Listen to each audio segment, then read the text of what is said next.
from hillbilly crime. You can't hide from hillbilly crime. You may not know that there's a crew in town. The head hillbillies are making their rounds. Small town whispers loud and clear. The sheriff shot the judge in his chambers chair. Sheriff got a secret he won't keep. Judge shot dead in his disbelief.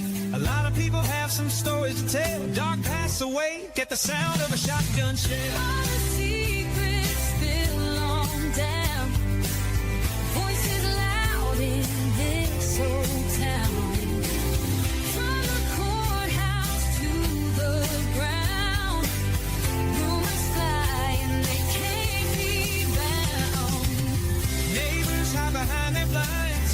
Whisper tales of troubled minds. Skeletons covering the mountainside. A treacherous reality in the pines. Winter reveals the hidden lies. Moonlight couldn't mask the cries. Shadows caught in sunlit skies. There's no cover, no disguise. All the secrets belong down.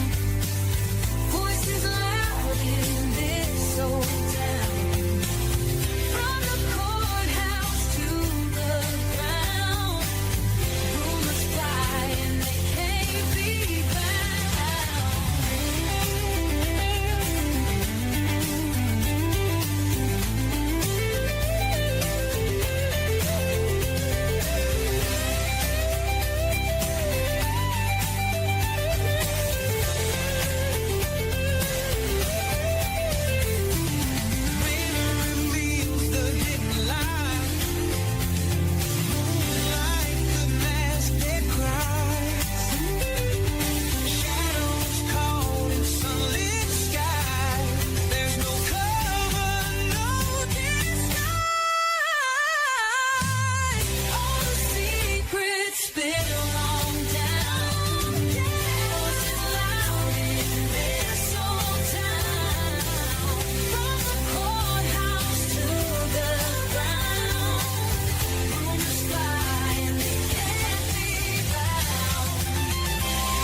Hello, everybody. Welcome in. Welcome in.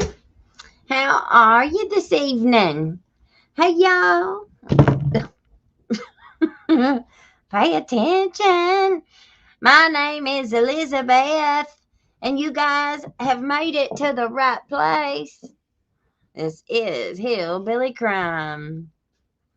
Welcome to our Hillbilly house. I got a sick youngin' in there. So, how is everybody? Come on in. Those of you, we just got off of the Gavin Fish show. We love having our hillbilly and a fish time. A hillbilly and a fish. That's what I call all of our shows. They just kind of go under that title. And now we are off to the races over here. Tonight we are it's going to be kind of a testimonial night. A little bit. Just a little bit. You know, I wanted to bring up about, because apparently ever since I've started my business,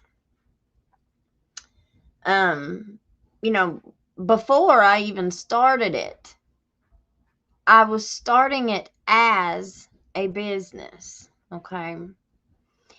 So some people say that I'm making money off of true crime. Like somehow that's a sin, right? Well, let me tell y'all something. I didn't really choose this path.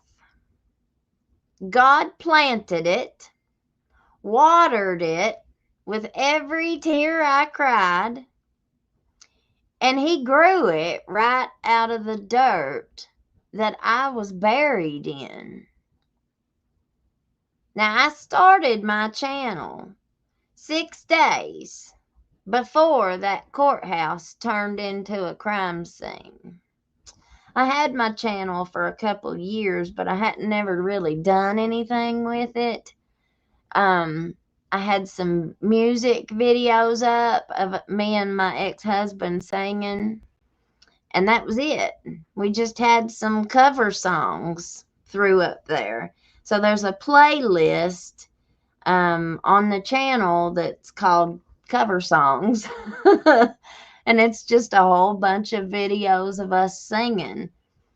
And then 6 days before the courthouse turned into a crime scene, I did my first true crime show. Now, that was before Sheriff Mickey Steins shot Judge Kevin Mullins 9 times. I didn't plan that timing. I sure didn't plan that timing. But God did. He knew what He was doing. And like, who are we to question God? Like, we're the only ones deserving of blessings or favor. And if God blesses or favors someone else while we're going through a tragedy, to me, that's life. You know how many times I was on my face crying out to the Lord at my rock bottom, and watching at the same time, watching others live their dream, live their best life, while they were blocking me out of jobs and blackballing my name. He was setting me up for something bigger, something that I couldn't lose, because God is the one who gave it to me. He gave it to me Himself. Now, see, what folks don't know, or maybe they just forgot, is that I've crawled out of a whole lot darker holes than YouTube comments. I was that little girl who got hurt when nobody came. That child who cried to a God she couldn't see, and He answered. I was a daughter split in half by divorce, shuffled through 13 schools in 11 years, never good enough for either side. I was told to be quiet. I wasn't wanted, told I'd never be nothing but trouble. And I believed that. For a long time, I believed that. I hated myself. Living in my skin was not a fun thing to do. And I tried many times to get out of my skin. And I'm very thankful that God had other plans. I was a single mama trying to figure out how to love when I'd never seen it done right. I lost my way for a long time. But my mommy, bless her Jesus, she picked up the pieces until I could stand again. And when I did, I found the Lord for real this time. Honey, they ain't nothing like Pentecostal fire. Praise so strong it rattled my bones. And for 10 years I shouted and danced and sang, and I didn't even realize that he was still preparing me for this next chapter. We have a song in our praise book called Prepare Me a Sanctuary. Miss Gloria, I still remember the words and the melody. He told me that when I was just a little girl, hang on, child, by the time you're 50, you'll be okay. Now, at this stage in my life, I forget the exact words that I heard, but I do know that I held on to them for dear life all my life. And here I am at 49, getting ready to be 49 next month. And I'm walking in that promise. From the gutter to the glory. From being unwanted to being unstoppable. From being told to get a job to running my own company that tells the truth for the people they tried to silence. You see, hillbilly crime, we ain't about gossip. It's about justice. It's about giving a voice to the ones nobody would listen to, because I was that voice once crying in the dark. They don't want to hear about corruption coming from me, but you can send it all to Joe Cotton. Don't come to Elizabeth, though. I mean, I don't think he's a police officer either. He's got a lot more connections and pull than I do, of course. But my point is the female and the male. And we've even got Mickey Stein's own daughter. I mean, they ain't none of them. You ain't never seen Ashley Blair like anything of mine. Women don't support other women. They just don't around here. You don't have to like me. You don't have to like me. But what I've been trying to do, and I'm not always going to get it right. I'm going to screw up. I'm going to make mistakes. I'm feeling my way through all this.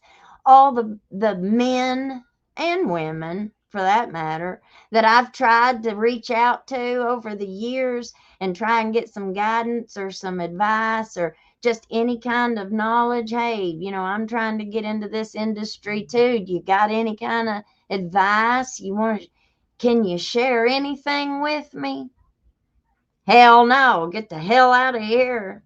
That's basically the reaction I've always gotten from everybody. So that's all right. It's perfectly fine. I will do it on my own. But when I succeed, don't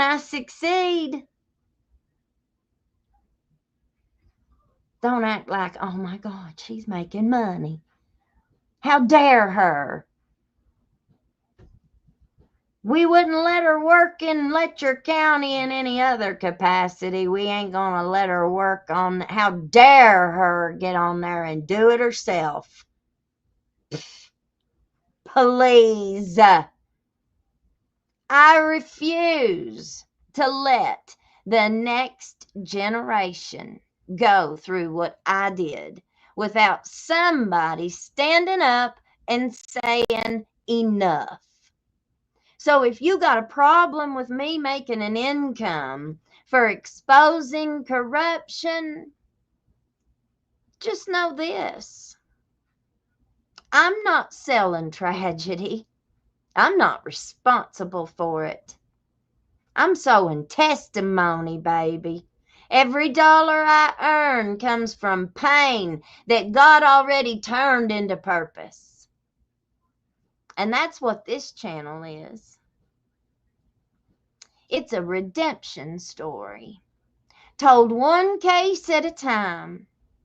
Welcome to Hillbilly Crime, where the truth has a twang, the scars all have a story, and the devil's paperwork finally gets filed in public. So, let's get to it. So that's what I had to say about that. How is everybody tonight?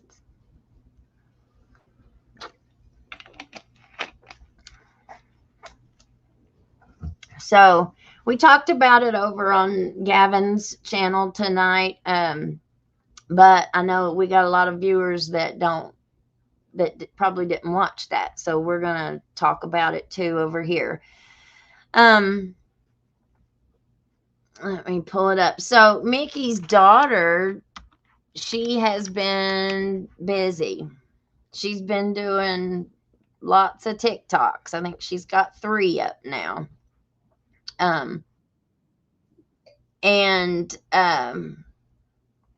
The first one we watched last night, and she was kind of calling everybody out about get a job. And that's kind of, it just kind of digs, that's my hang up though. That ain't nobody else's hang up. That's my hang up, That was a wound on me that did a lot of damage. And it's, even though I think a lot of times that I'm over it, I'm not, or at least I thought I was, but I apparently I wasn't, because it's still kind of, I don't know, I get offended. It's like, do you know how much work? No, you don't. You don't know how much work I put into everything, into every dollar that I make. And a lot of work that I do, I don't get paid for. Not yet. But it's coming. It's coming. You have to, not everything worth having is easy. Sometimes you have to invest in yourself. Like, it was really, really, really hard to go to my bank and say, hey, I need a $20,000 cashier's check. That was my whole savings. I had a little bit more than that, but so I didn't take it all out. I had just a little bit left, but that was my money that I had saved, that I had worked so hard for. And I had saved every penny for a down payment on a house. I was ready to buy a house. And I had like $35,000 saved. And, well, I took $20,000, go down there and get me a cashier's check, and I went and had my teeth done. That was really hard to do that. Now, we didn't have a house, like we were still living, we were struggling, but I knew, I saw all this coming. I saw this coming, and I knew that if I was ever going to be successful at anything like this, I had to have teeth. I had to have my teeth done, and they had to be, I've never had, a lot of people in Appalachia know what it's like to have bad teeth. We are stereotyped for it. I think that we're probably the only place in the world that does not teach dental hygiene and health as like a normal thing. Like, I'm always so surprised when I run across an adult that's like freaking out over one tooth way back here in the back. They're like 40 years old and they're like, oh my God, I got a cavity. I got to go to the dentist and get it filled. And da, da, da. And I'm like, oh my God.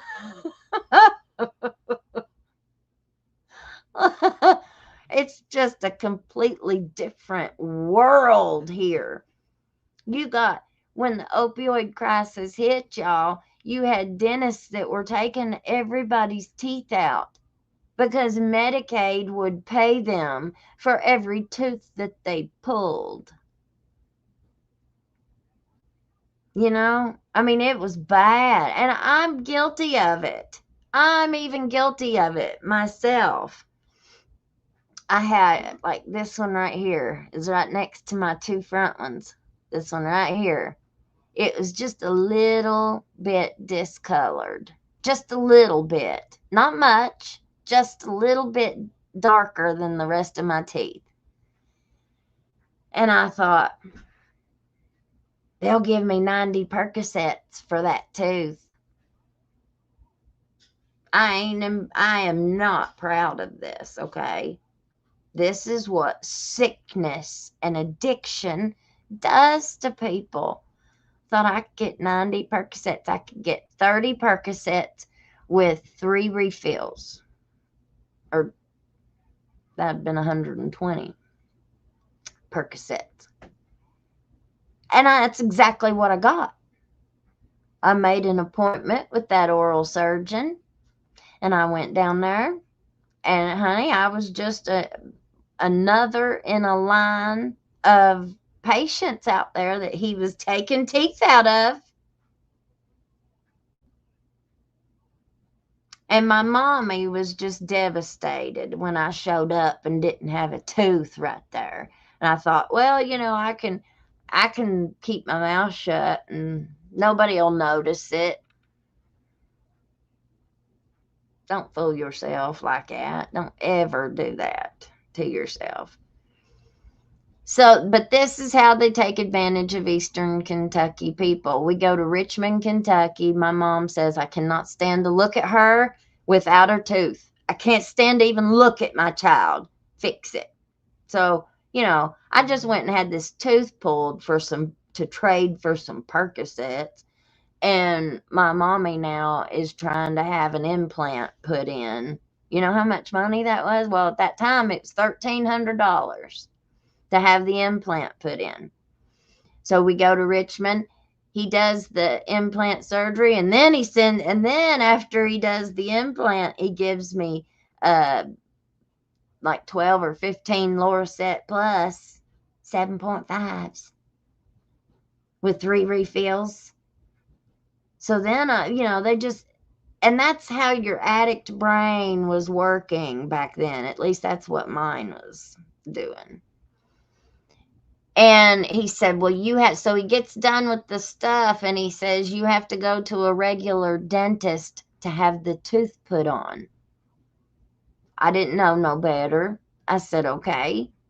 So every dentist then that I went to and said, okay, well, this doctor has put this implant in, but he says, I have to come to you to get the tooth. And he says, every single dentist that I went to now for 15 years says, no, we can't work on somebody else's work. That's his work. He has to do that. So you'd call him and say what they told him. No, we don't do that. We don't do that. So finally, now, mind you, this is done after I've got all my teeth took out and everything. Finally, somebody tells me what happened. Finally, one of the people that did my teeth, that made my teeth plate, it was the lady at Vico. She told me, it's in crooked. I said, what? She said, yeah, Yeah, you can see it plain as day. She said it's in crooked. It's cockeyed. She said that's why nobody would put a tooth on it. Or she said that's why he didn't put a tooth on it. And that's why none of those other dentists, they wouldn't tell on him. They weren't going to tell what he had done. Same thing in our legal system. How many lawyers tell what another lawyer has screwed up? I mean, I think that's that's probably a universal thing everywhere. They cover up for each other. Police, same thing. They cover up for each other.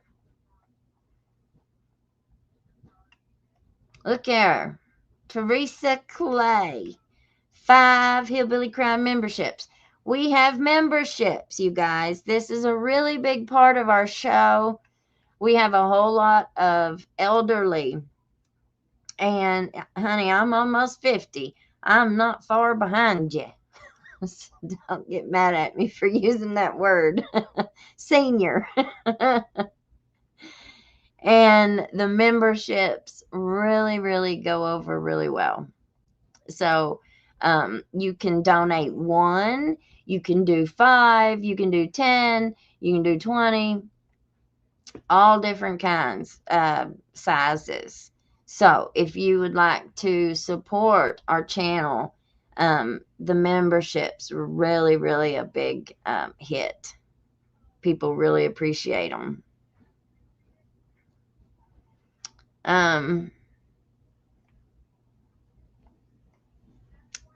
5R, sorry. All the women should get together and communicate their stories through your channel and connect with YouTube creator Enton. He's been snooping around the county and doing interviews. Not safe. Yeah, no, he's been here. I've learned to live without mine. I'm old enough that it doesn't bother me anymore.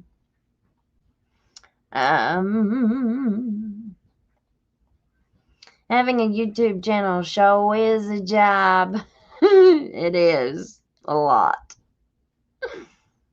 Very much. When I was little, my very first baby tooth in the front, the root died. And so it turned like black. It was a baby tooth, but still, they didn't pull it out. I had to live with it. And so even as a little kid, my very first experience with my teeth were bad. And, I was ashamed and embarrassed of it even as a little kid. It's the last thing you can make fun of people over and nobody says anything. No teeth. They won't let me work around my very well-known Kentucky town and target us, and police go around smearing them. Yeah. When I do get a job or housing, it's really sad. Think about how they what they did with me. I mean, and I just use me as an example, right? There's 100 people just like me, just in different situations. They weren't going to hire me the right way. I believed that if I went to school and I put all the work in, that I could be what I wanted to be and I could do what I wanted to do. I thought, I just thought that what I was doing, that just the drastic change, what I had achieved to me was just a miracle. It was a miracle that God pulled me out of the depths of hell, fire, and damnation. I was gone, head first, gone. And the Lord absolutely saved my life. He saved my soul. I'm so thankful. But, that my point to the whole teeth thing was that was really hard to go down there and tell them I needed that check and then take it down there and hand it to them and say, here you go. That was hard. I didn't pay for it a little bit at a time. I had to pay for it all at one time. And I don't regret it a day. Not one regret. No way. That was a whole lot of money, though. But I invested it in myself. And do you know how many people told me I was stupid and crazy for spending that much money? And everybody thinks, that they can get teeth with their Medicaid. No, you can't. There's no insurance that I know of that covers implants, dental implants. It's a cash business.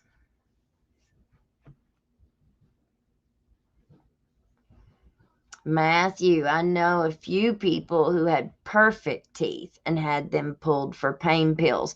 But don't you think that was the dentist's and the doctor's responsibility? That was their failure. Well, I don't know if it was purposefully, but they got every one of us hooked on these pills. Even even if you took somebody that didn't have that addictive gene, if you give them opioids, like say they get hurt or something, and you give them opioids and they take them, if you take them long enough, you're gonna get hooked on them. I don't care if you got that gene or not. Science don't work that way. Once your body gets so used to having a certain substance in it, and it adjusts to that substance and functions, and your body learns to function with that substance, and everything just gets a little bit better working together, and a little bit better and a little bit better, and before you know it, honey, by the time so when it wears off and that substance starts to leave your body says, oh, wait, whoa, wait a minute, come here, come back here. I need you. Hurt. Oh, it hurts. Come here.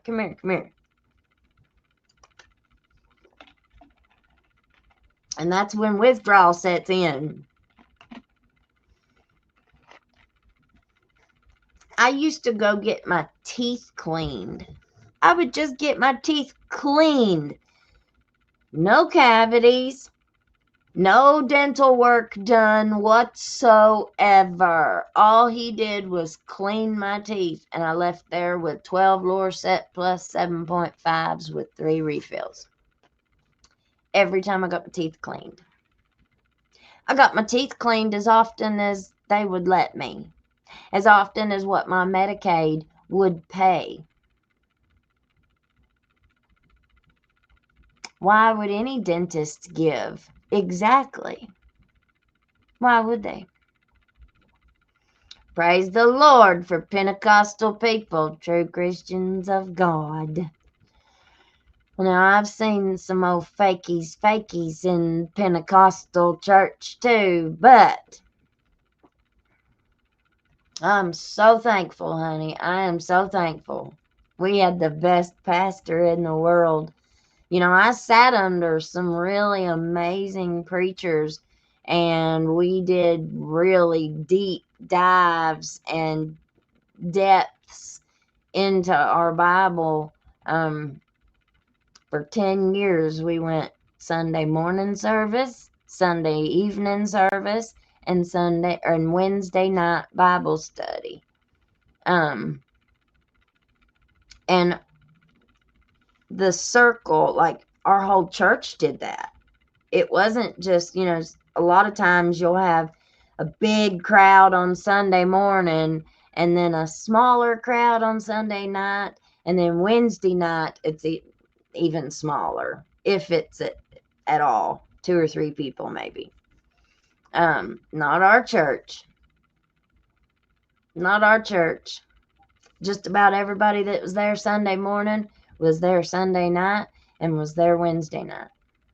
We were like family. Like, we were all so close, and we worshiped together, and we prayed over each other, and we loved each other. Yeah, I'm really grateful for that experience. I'm so thankful for that experience. It prepared me for more than I could ever tell. I'm familiar with that brain, Elizabeth.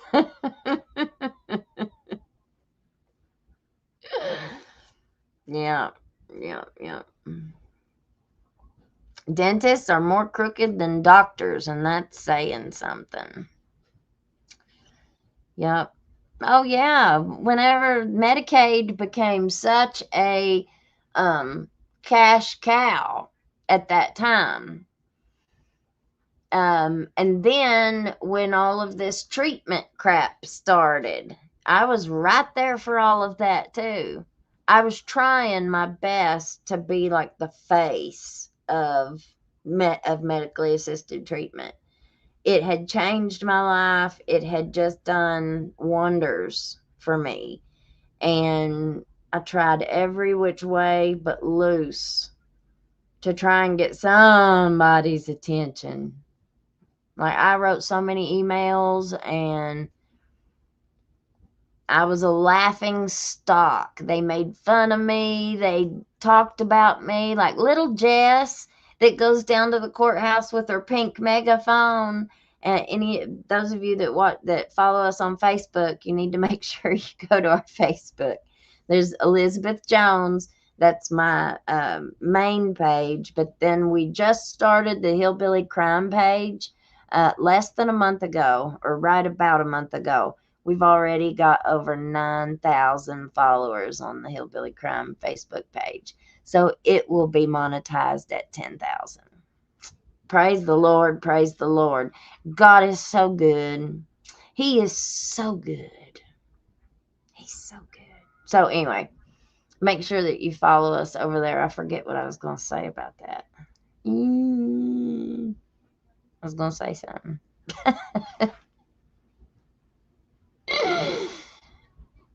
Philip, you've held up good, EJ, to be 49. Thanks. I've got Zelmy's genes. She's in a lot better shape than I am, though. I had a lot of rough years. Zelmy ain't done nothing. She has been, but like she tells Sweet Taters, who we're talking about, y'all, she was a orphaned child, basically. Her mother died when she was so young, and her father was a gutter drunk. Like, he was the one that was passed out on the side of the road in the ditch. And she'd go to school, and the kids would laugh at her and say, "Oh, we saw your dad in the ditch this morning on our way to school." And so she raised herself, basically. She didn't have anybody.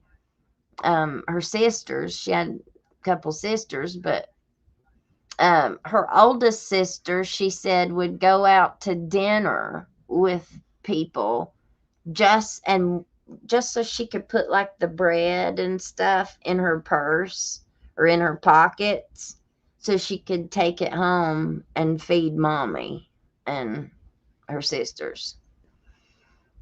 That's what poverty looks like, and this is our experience, is poverty without any men.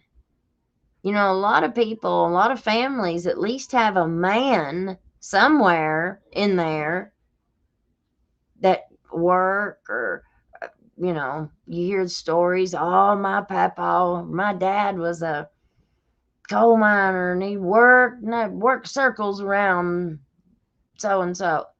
We didn't have none of that. I've never had a man ever take care of me, love me. Like, I don't know what love is. I couldn't tell you what love is. What love is for me is how Jesus loves me. It's how I love my kids. That's the only love that interests me anymore. All the rest of it, I feel like is just lust. Because I've done some really stupid things. This last one, nobody could have told me God didn't send him to me. Nobody could have told me that. Nobody could have told me. I left my house. I gave up my home. I gave up my kids' home and walked up on a hill to a camper because I was in love with the guitar. I thought God had sent me my husband that I'd prayed for 10 years. I should have kept praying. Now, maybe he did, and maybe he didn't. The only good thing that came out of it was that we did move to Jenkins, and my kids have flourished, and they have thrived at Jenkins School. They've just done amazing at Jenkins School. So that's worth it. That's all worth it. And we'll stay right here in this little shack if we have to, just so the kids can finish high school, go to high school here and stay with their coaches and all that. We'll stay right here in this little old shack if that's what the Lord wants us to do, and I'll be fine with that. But I dream and I daydream and I look at houses every single day. I'm waiting for my house. I want my office. I want my hillbilly crime office. Anyway, let me move over here. So one of our friends, one of our fellow YouTubers, Miss Nicole Hidalgo, she wrote a Facebook post about it says the judge who issued lenient sentence to abusive deputy to now preside over the lawsuit of murdered judge in Letcher County scandal. So let's, yeah, I think I got all that off of there. Let's read it together. All right. Can y'all see it? Can't see it very well, can you?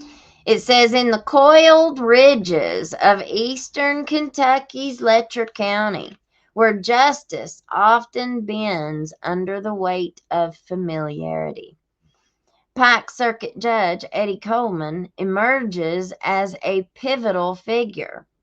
Appointed as special judge to navigate the tangled conflicts of a courthouse rocked by scandal, Coleman now presides over a civil suit stemming from the September 19th murder of District Judge Kevin Mullins by former Sheriff Steins. But Coleman's shadow stretches further. He was the judge who handed disgraced ex-deputy Ben Fields a strikingly lenient sentence. This is huge. The same judge who's presiding over the civil lawsuit that the judge's wife or widow filed is the same judge who sentenced Ben Fields. How is that right? You'd think that would be a conflict of interest or something. He was the judge who handed disgraced ex-deputy Ben Fields a strikingly lenient sentence. of just 6 months in jail for heinous crimes that preyed on vulnerable women. The current case, set for a dismissal hearing on November 5th, pits Mullins' widow, Kimberly, against Steins, jailed on a first-degree murder charge, and 3 holdover sheriff's employees. Court security officer Jason Eccles, the administrators LaShawna Frazier and Christine Boland. Kimberly alleges negligence and gross negligence, claiming they ignored Steins' spiraling paranoia and failed to avert the tragedy, seeking damages for loss of consortium with her husband and daughters. The defendants counter that Kentucky law imposes no duty to warn absent a special relationship. What is a special relationship? Does anybody know how that goes? What's that mean? We got some legal eagles in here. Legal minds. Eagle minds want to know.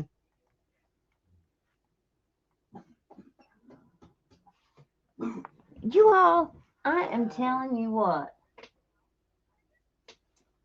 She's knocking on the window. That little kitty that I got outside, she puts her little foot through the cage and she knocks on the window. I'm going to have to let her in the house, man. God. That'll be like 7, man. So, what's that mean, y'all? A special relationship. What kind of special relationship? The defendants counter that Kentucky law imposes no duty to warn absent a special relationship, and they lacked any inkling of Steins' lethal intent. Kentucky law clearly holds that defendants had no duty to warn or protect Judge Mullins. Their motion insists invoking qualified immunity. Skepticism, and they did not fail to name them all in their individual and their professional capacities, as Ned Pillersdorf did fail to name Mickey Steins in his personal capacity. Now, I think that was all set up by design. That's my opinion. I think by looking at that, he was way too experienced. He is put up on a pedestal as one of the best attorneys in Eastern Kentucky. The things that were wrong or mistakes or whatever in that lawsuit, they are just too, no way should they have ever been made. And reading other lawsuits similar, that are kind of similar stuff, well, that lawsuit that Ned and them filed was nowhere near as well written as many other lawsuits that I've read. But I'm no lawyer, remember, so.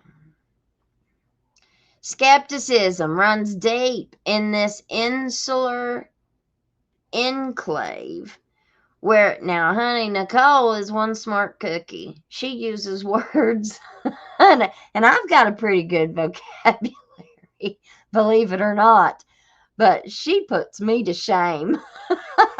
Nicole puts me to shame. She uses some words that I've never heard before a day in my life. I love her, man. She is educated. She's very intelligent. And she knows her stuff. She knows what she's talking about. So anybody that puts her down because of who she was once married to, who gives a big flying crap, Bola, look at what fruit Miss Nicole is producing.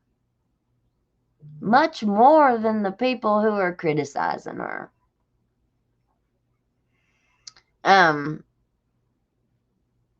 where local loyalties can blur lines of accountability. The Mountain Eagle lectures steadfast weekly, lionizes Mullins as an addiction recovery pioneer, while ignoring national sextortion tales via public records that yield no smoking gun evidence of hidden depravities. Yet, a federal civil suit filed by Sabrina Adkins and Jennifer Hill's estate paints a darker portrait. Fields under Steins' watch allegedly R-worded and S-worded women on home incarceration, coercing acts in Mullins' chambers. Steins, deposed in that case mere days before the shooting, has not accused Mullins of enabling predation, but the timing fuels whispers of a motive rooted in festering courthouse rot. Now enter Coleman. In January 2024, acting as special Letcher Circuit judge, he approved a plea deal sentencing Fields to 6 months in the very jail where the deputy once served as a jailer, or deputy jailer, followed by 6.5 years probation, sex offender registration, and treatment. Victims decried the outcome as a nightmare, arguing it trivialized serial abuse, which it does. It absolutely makes, it's a slap on the wrist. It's a slap in the face of any former, current, or future victims. It's a slap right in the face.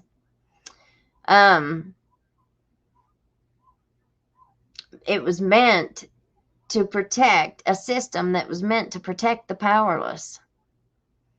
Steins, post-shooting, was deemed psychotic, his extreme emotional disturbance a defense pivot toward manslaughter. Frazier and Bowling escorted him to a doctor amid erratic signs the day before.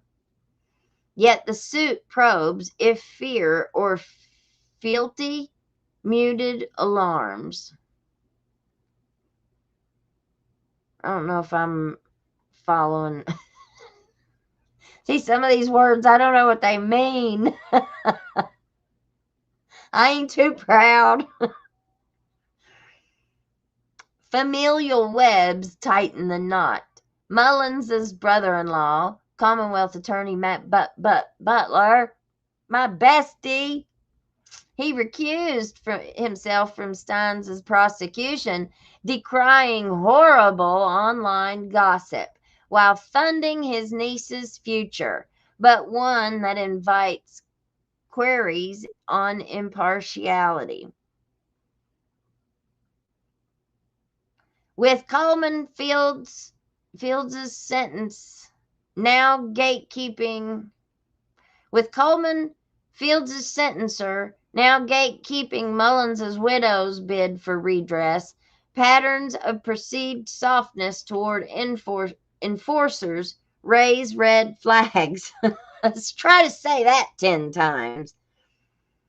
Was the light Field sentence justice served, or a signal of systematic indulgence? Well, I think we know exactly what it is.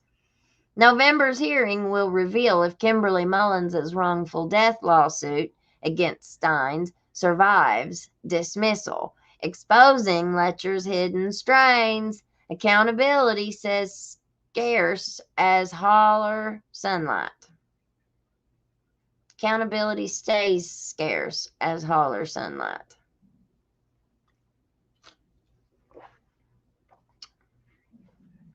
All right. Well, so that's interesting. That was interesting. Okay. we're going to watch this video that state policeman got shot. And let's see.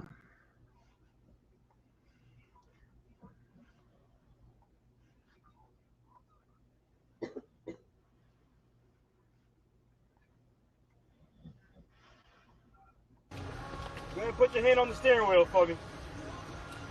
Go ahead and put your hand on the steering wheel for me. So go ahead and put your hand on the steering wheel.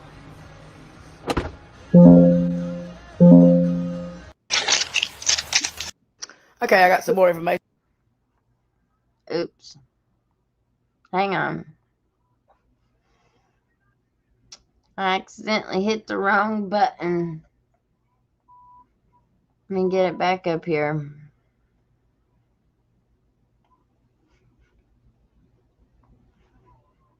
Sorry.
Positive, encouraging music all weekend.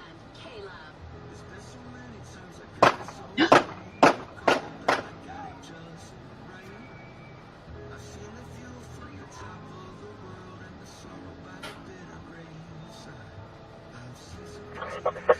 River, shots fired. Last unit. Oh my God.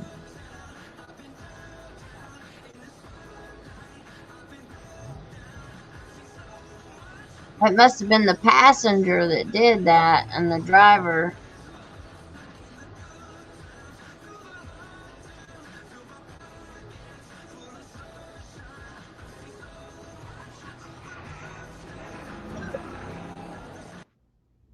Oh, wow. Was that the end? No, body worn camera. Go ahead and put your hand on the steering wheel for me. Go ahead and put your hand on the steering wheel for me. So go ahead and put your hand on the steering wheel.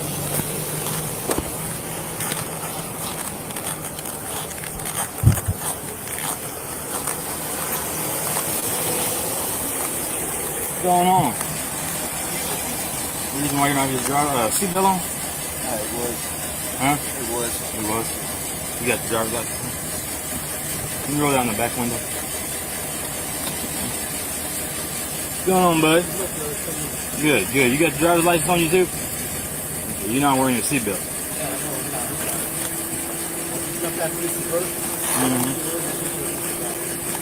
You having any ID on you? Go ahead and put the car in park. Keep it on park. Where are you guys headed? What is it? Do you have a social? What is it?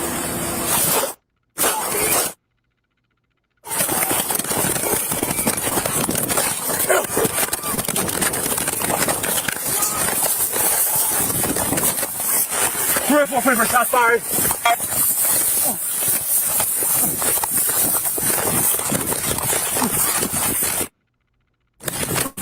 Shots fired. 10-4, what's your 20? Right at the airport. 304 to 1064. No bleeding. Shot in the leg. Shot in the leg. 10-4. Billy, try EMS. Did you get a description of the vehicle? Or what they had on? 10-4 said raw subject. Good. Just get back. Get back. Just get back.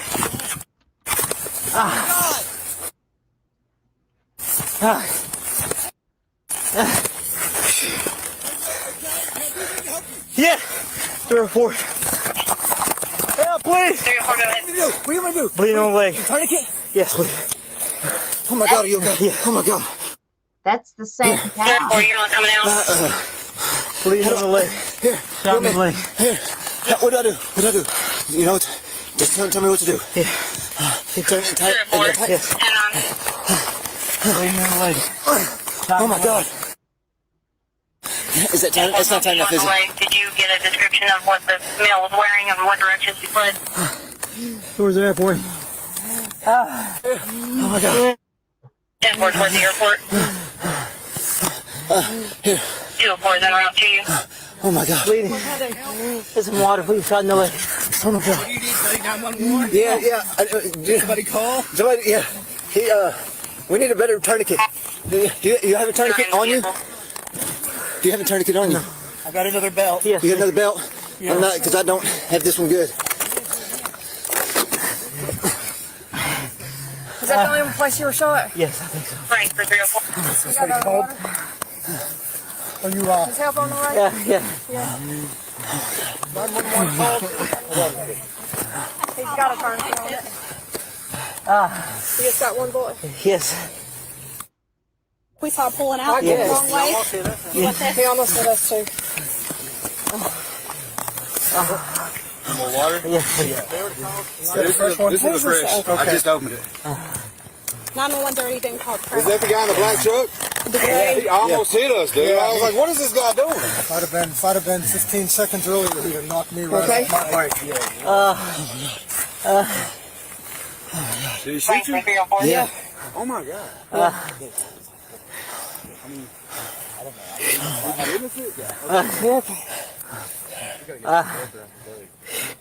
Belt around his leg? It's not good. I don't have it on here. I've got it on as tight as I can twist it, but he needs another tourniquet. Do you have a belt Yeah. belt? We can Yeah, tighten right.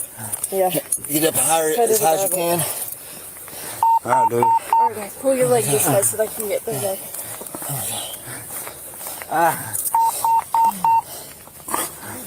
I'm sorry, man. 304.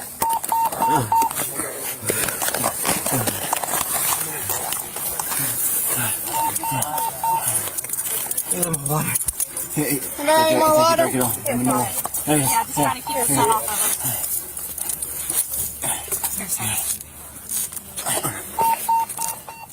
Is that good? Where is I don't know if I can get any tighter or not. Shit, lean up against me. Where you go to that? Over here. No, I might just have to hold it. Where is the shot? Right here? Down here. Where Tyler's hand is. Did it go all the way through? I don't know.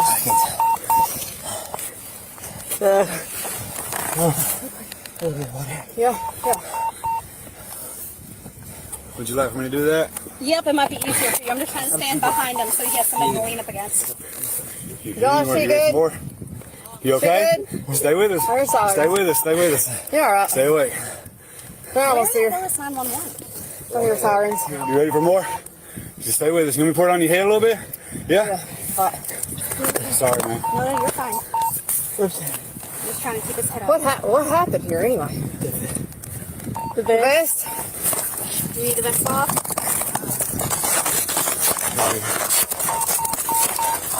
Oh, You alright? Yeah. So what's your name?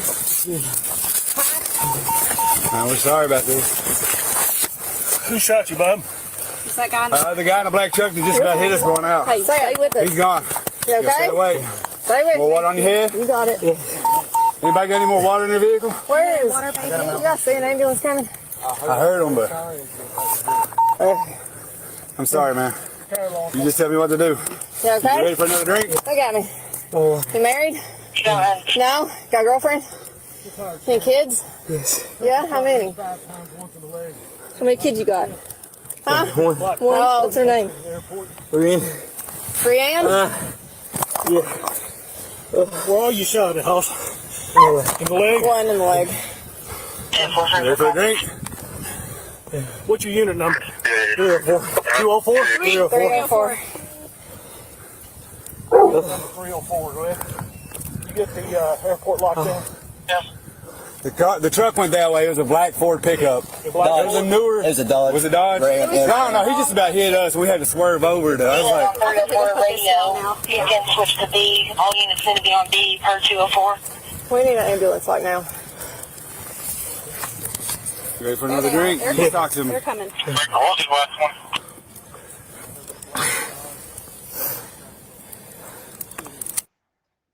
What was you trying to stop him for, boss?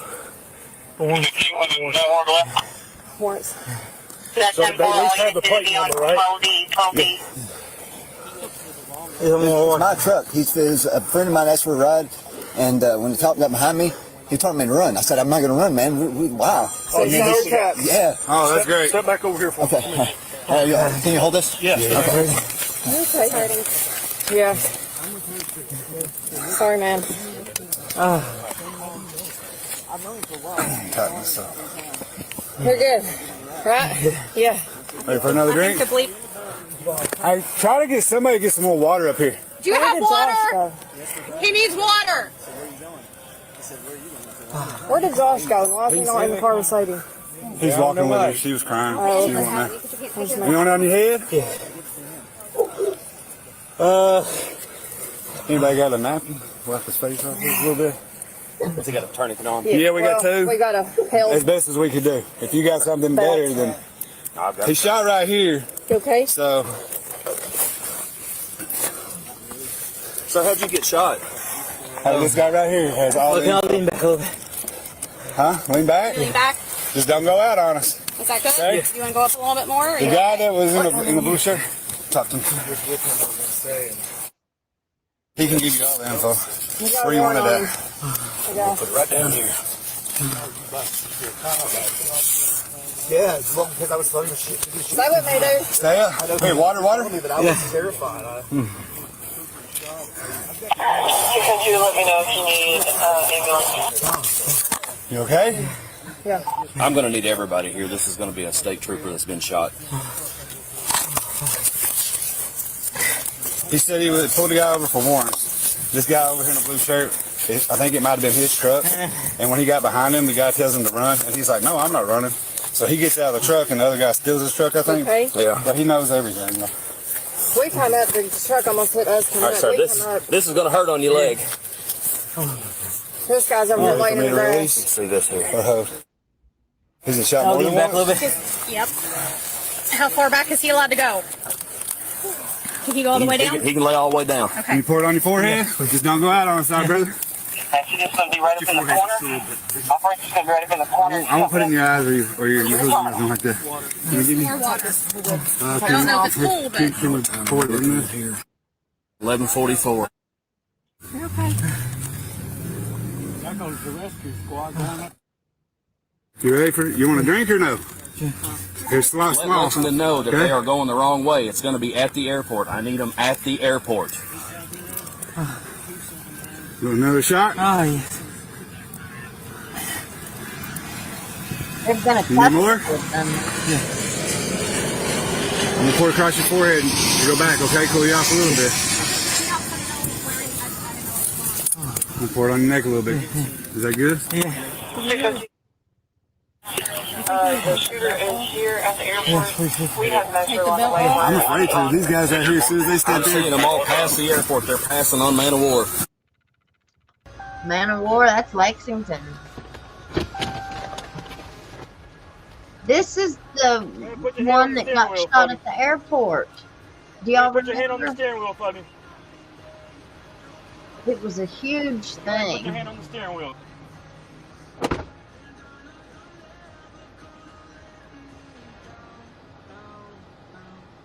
Must be all of it.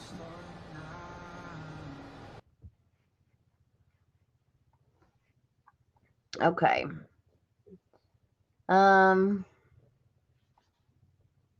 We've got another one here that I wanted to watch. We got a couple things tonight. Very interesting cases going on. Dump that.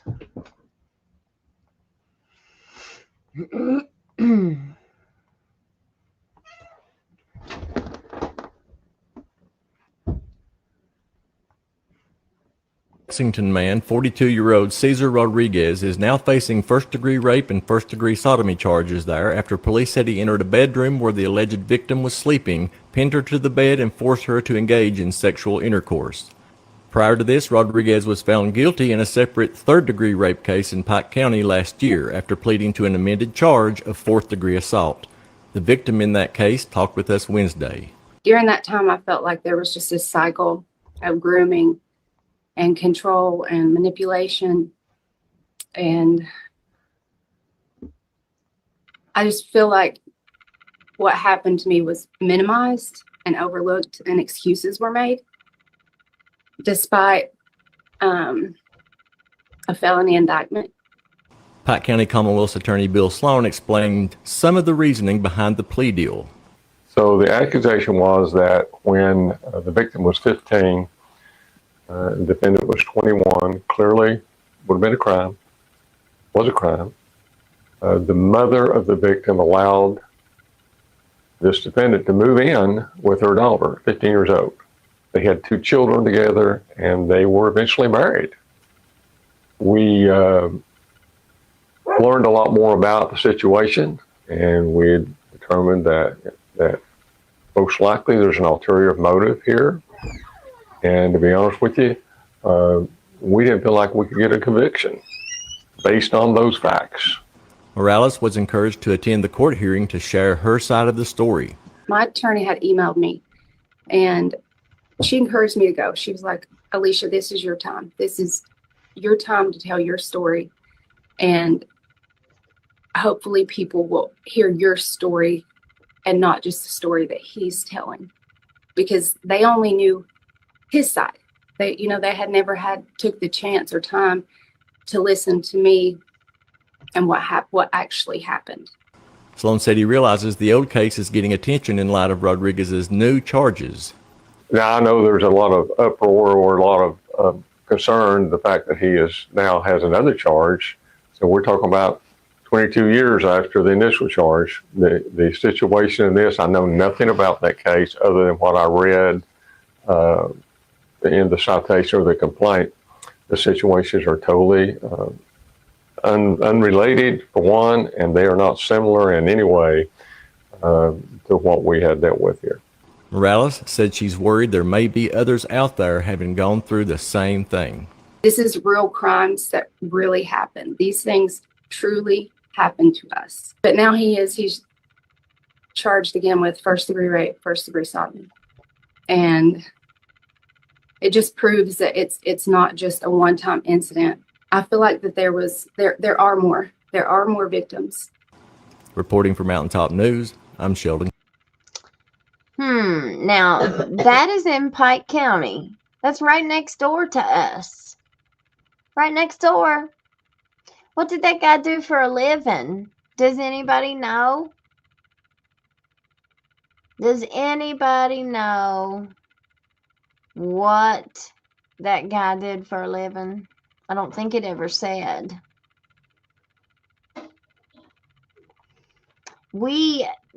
Thank you, Miss Donna. We showed a video of that, like just the news report, a couple weeks ago, actually.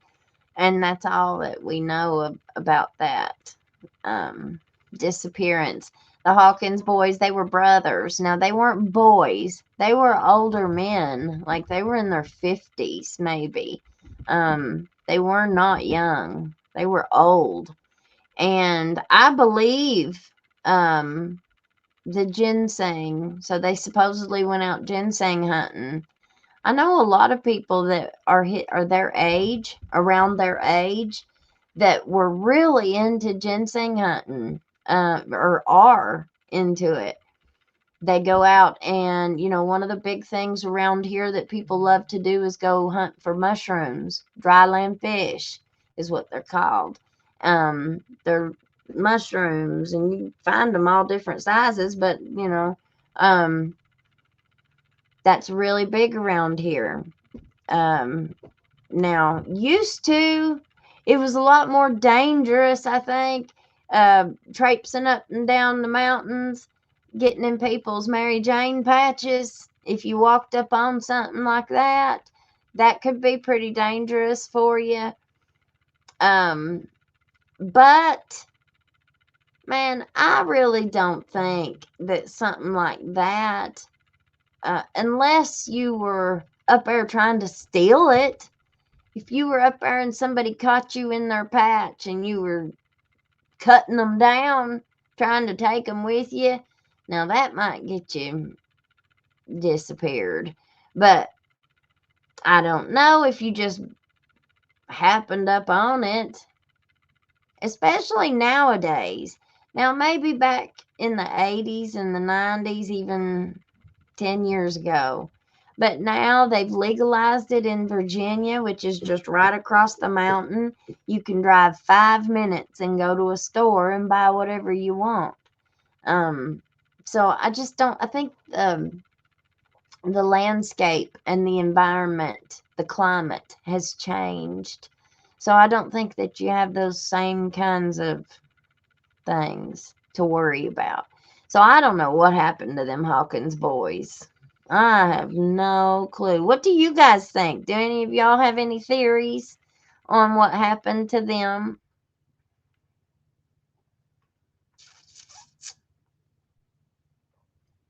Miss Stephanie talking about her son-in-law as a state trooper. We need police. I always put them up on pedestals, at least in my mind. Although I had ran into some really bad officers over time, I have a lot of admiration for the good ones. A lot of my well, I don't really know the word I'm looking for, but do y'all remember when you was a kid and you wanted to be friends with somebody? Maybe you saw a group of people at the lunchroom and you wanted to be in that group. You wanted to sit at that table. You wanted to be to know what the inside jokes were about so you could laugh at them too. I guess that's peer pressure, maybe. Or, well, no, not really. That ain't where you want to be part of that group. I can remember before my boy, like when we first moved to Jenkins, I would see our coaches and other ball parents laughing and joking around and having a really good time. And nobody knew who I was, and I didn't really know anybody as a friend. So when you're on the outside and you're looking in at everybody else having fun and everybody else, laughing and loving each other and stuff, it makes you feel lonely. It makes you feel left out and stuff. And I can remember I wished that I was part of that, But it takes time. You have to get to know people, and you have to build those relationships and build those that respect, I guess, maybe. I don't know, but we have it today. We have it now. I've worked and worked and worked to get my life just like it is. We don't have a whole lot. We live in a little 5-room shack. But I have my life just the way that it is. I'm living my best life. I'm so happy at this point in time. Like, I feel like I'm on top of the world. The boys are doing great. You know, they run like 2 miles a day in practice every day for cross country, and then they go 2 hours for basketball practice after that. And then we come home and do my show. I love my life. It fits us just fine. I don't know what got me on that. Sorry. All right, let's see what else I got up here for us, so we're not on here forever. Oh, Ned Pillersdorf. Okay. Nettie Pooh. How many of you all want to see old Nettie Pooh? Okay.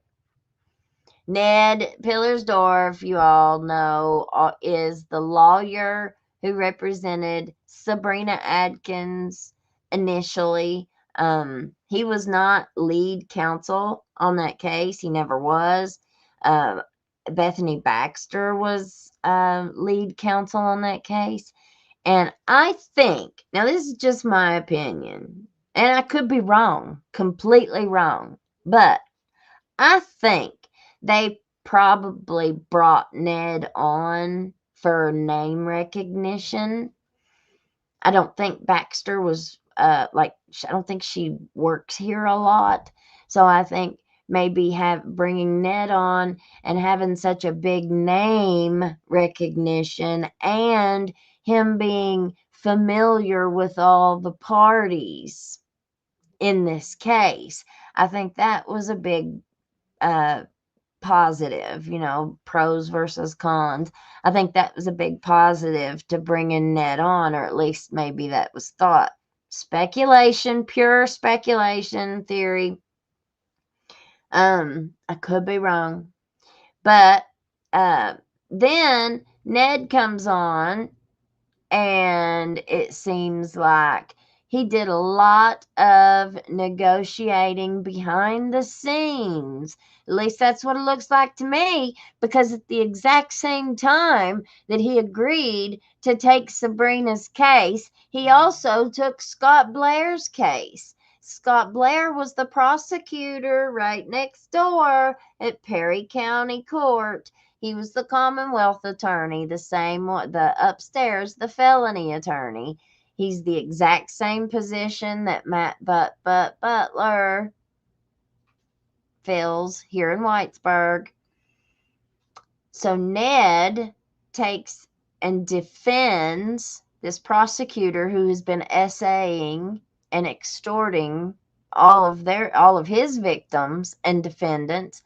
I do not understand how now that was a feds case. The feds came in and did that case, but the state didn't do it. Why didn't the state take it over? Why? Why didn't the state charge him? No, they let the feds do it. And Mr. Pillersdorf, Nettie Pooh, he also negotiated a deal of the freaking century. No sex offender registry. No SMEX charges whatsoever. No drug charges after he had extorted and been admitted to being a meth addict for 13 years.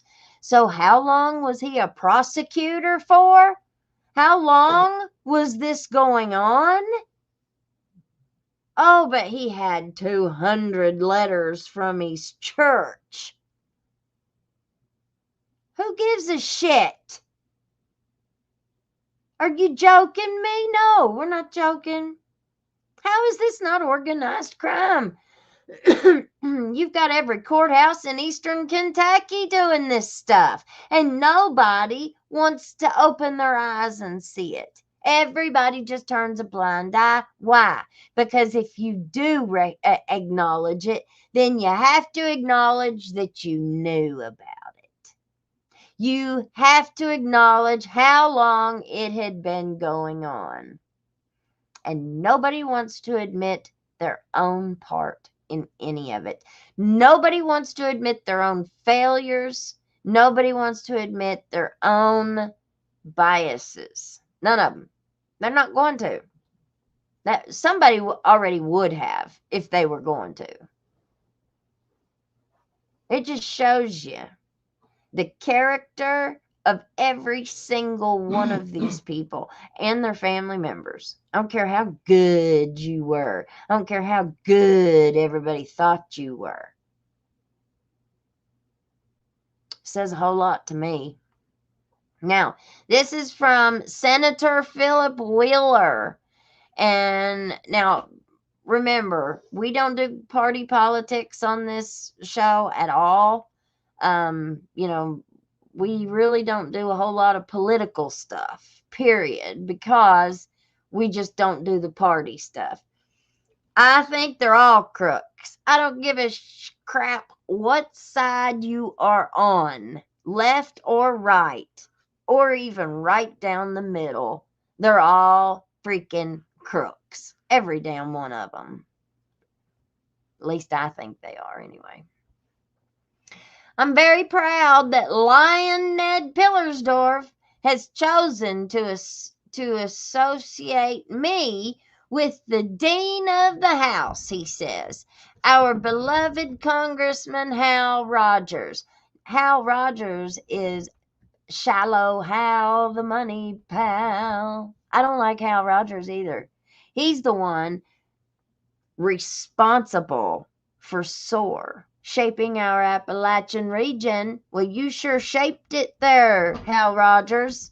You shaped it in the shape of a SOAR, in the shape of a non-profit.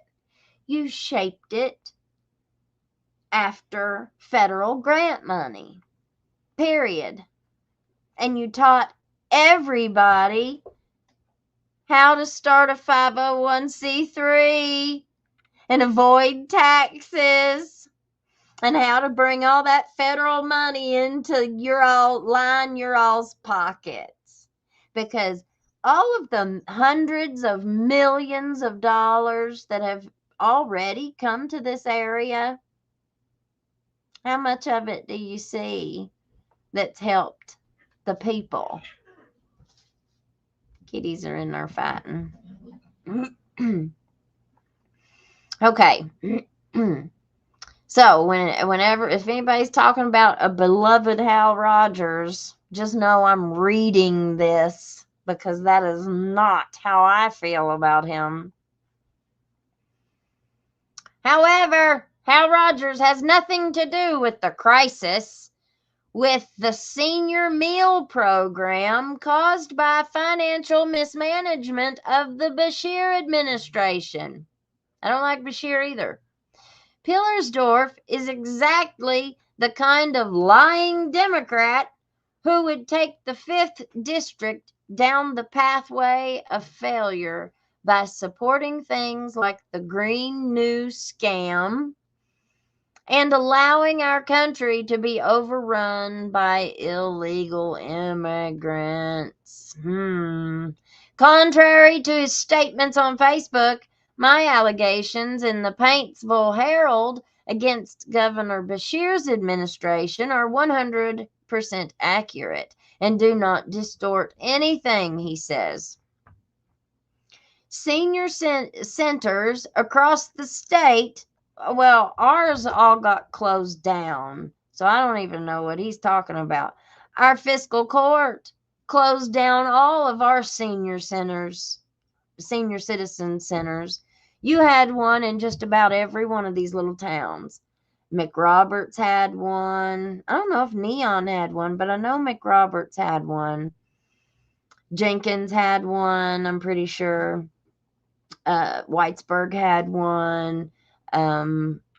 Hemp Hill had one. Like, it was all these little neighborhoods that had them, and they were very, very popular, and they were very, very utilized. So many of our seniors didn't have any kind of socialization. Like, these were very important, necessary. Well, they weren't necessary enough for our fiscal court. If that's even the ones that shut them down. I don't know. It could have been somebody else, but I'm pretty sure it was just county-wide, because a lot of the other counties didn't close theirs down. Do any of y'all know? How did that go here in our county? Anybody that's on here? From here. Okay, senior centers across the state are broke or going broke because of mismanagement. That's been going on for decades within the program that is being run. Surprise, surprise, by Victoria Eldridge, who is the wife of the current Democrat Party chair, Coleman Eldridge. What are her qualifications? I will leave that for you to decide. Here's a timeline of the facts.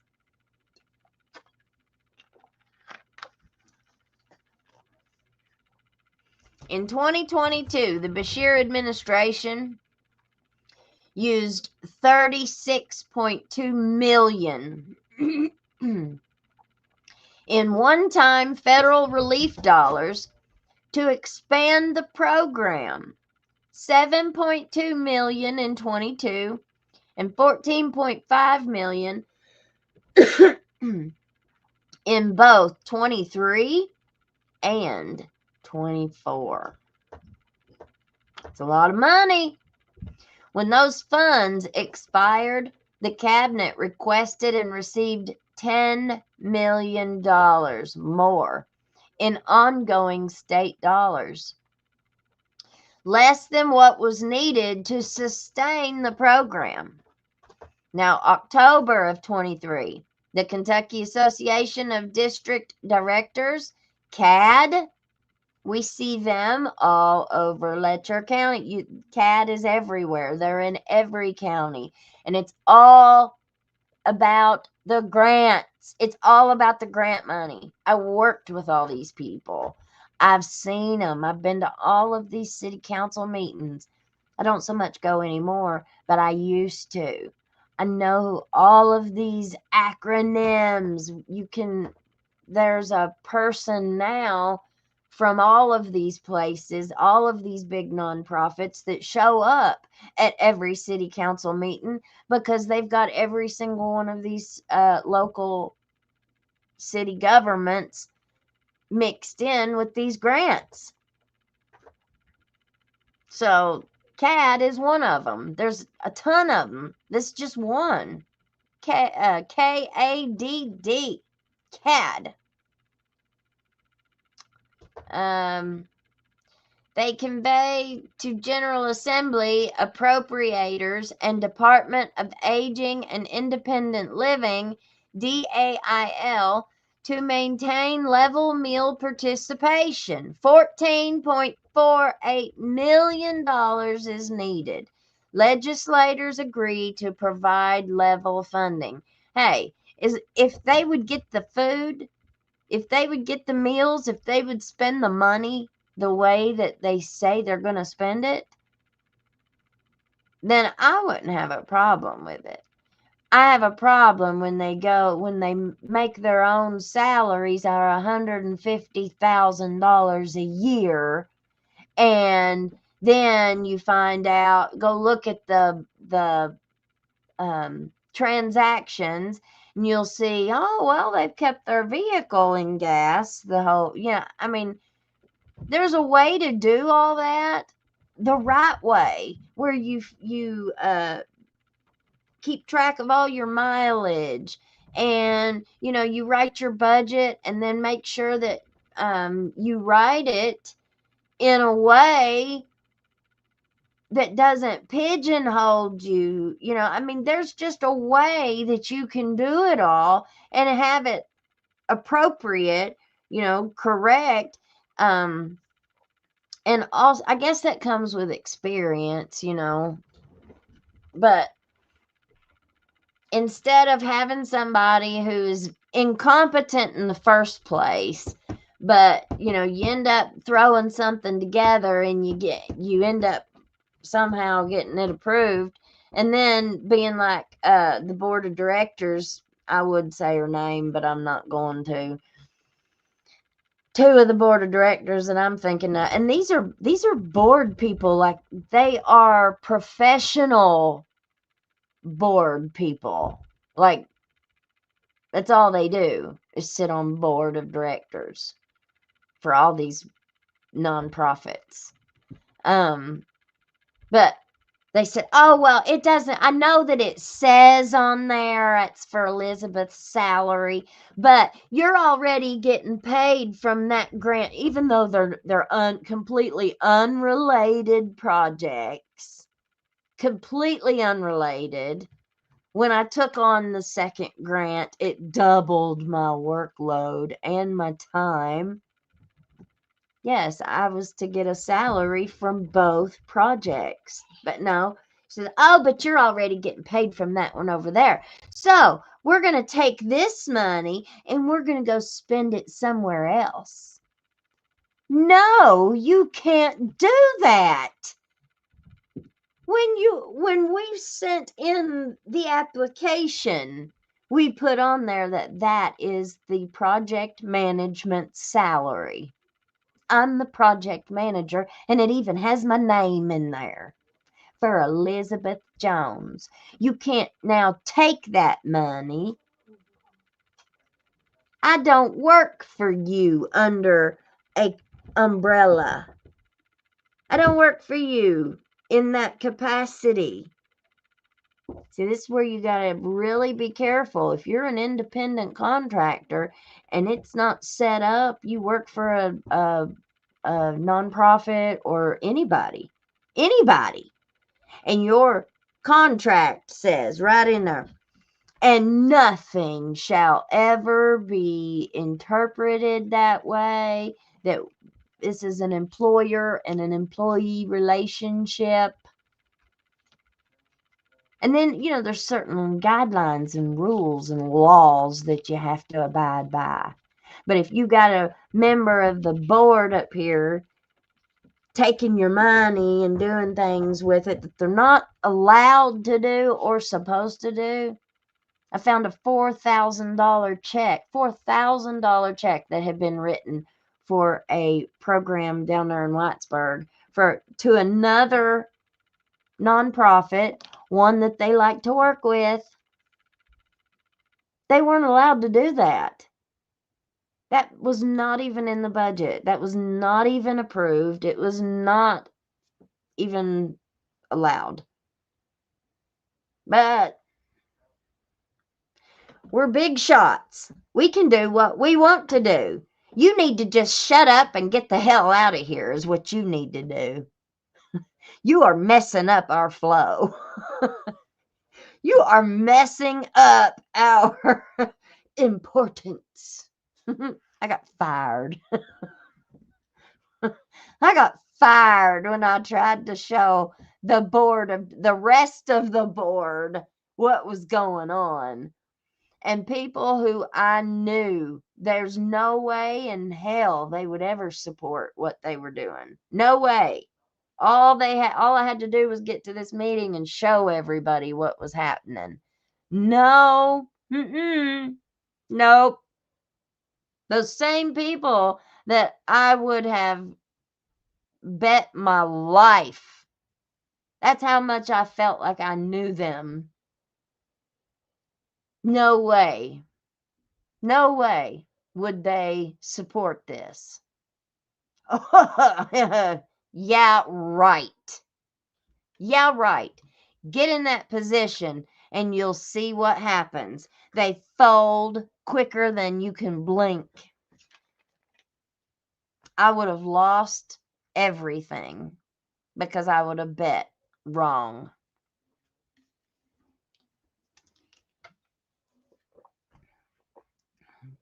I'm vocal on all the politicians. I don't like none of them. I heard a long time ago this little saying, something like, they may not be dirty when they go in, but by the time they come out, they need a bath. Okay, let me get back down here. So January of 24, the governor's budget is released January 4th and includes a $10 million request. Commissioner Eldridge asks the area development districts, ADDs, to pause their advocacy for $14.48 million, noting that based on available data, though 2 years older than the ad's figures, the identified need is $10 million. April 9th of 24.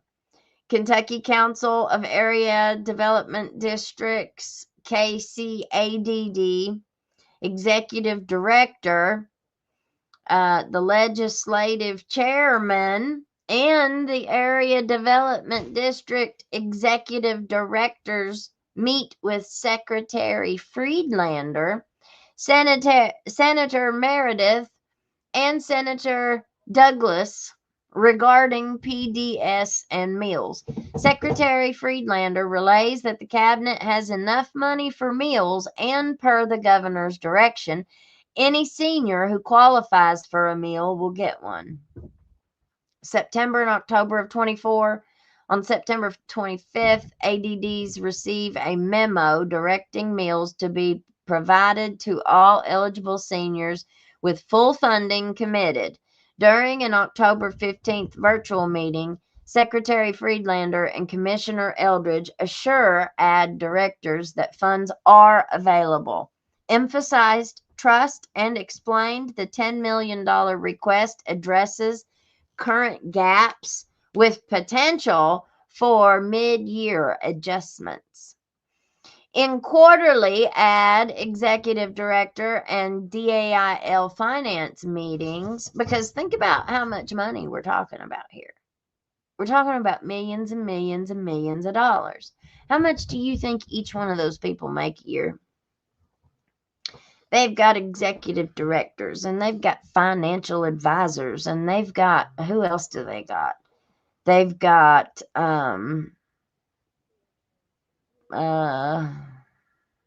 secretaries, and it's not, when they say secretary, they're not talking about the lady that sits out in front of the doctor's office. No, I think this secretary makes a whole lot more than that. I'm hung up on salaries, y'all. I can't help it. I cannot help it. I'm very hung up on salaries. I'm hung up on the fact that you can start, you couldn't get a job. Go down here at the dollar store and you might make $30,000. Or I mean, you're not even going to make $30,000 a year working down there. But if you know how to do it, you can start your own nonprofit group. Ask your family and your best friends to sit on your board of directors so you can fix your board, with people who are loyal to you and who will do what you ask them to or tell them to. And then if you find the right grant and you can put together the right application and budget, honey, you can set your own salary. So your board of directors will then vote. And all you have to do is just Google it. How much does a watershed coordinator usually make? Well, it'll be a range. You can range it. So if, say, Google or one of these salary engines tells you that this title gets paid anywhere between 40 and 80,000. Well, you can put in there 80. You could even push it and go 85 or 90. You could do that. And as long as your board votes to approve it and you throw it in there in that budget.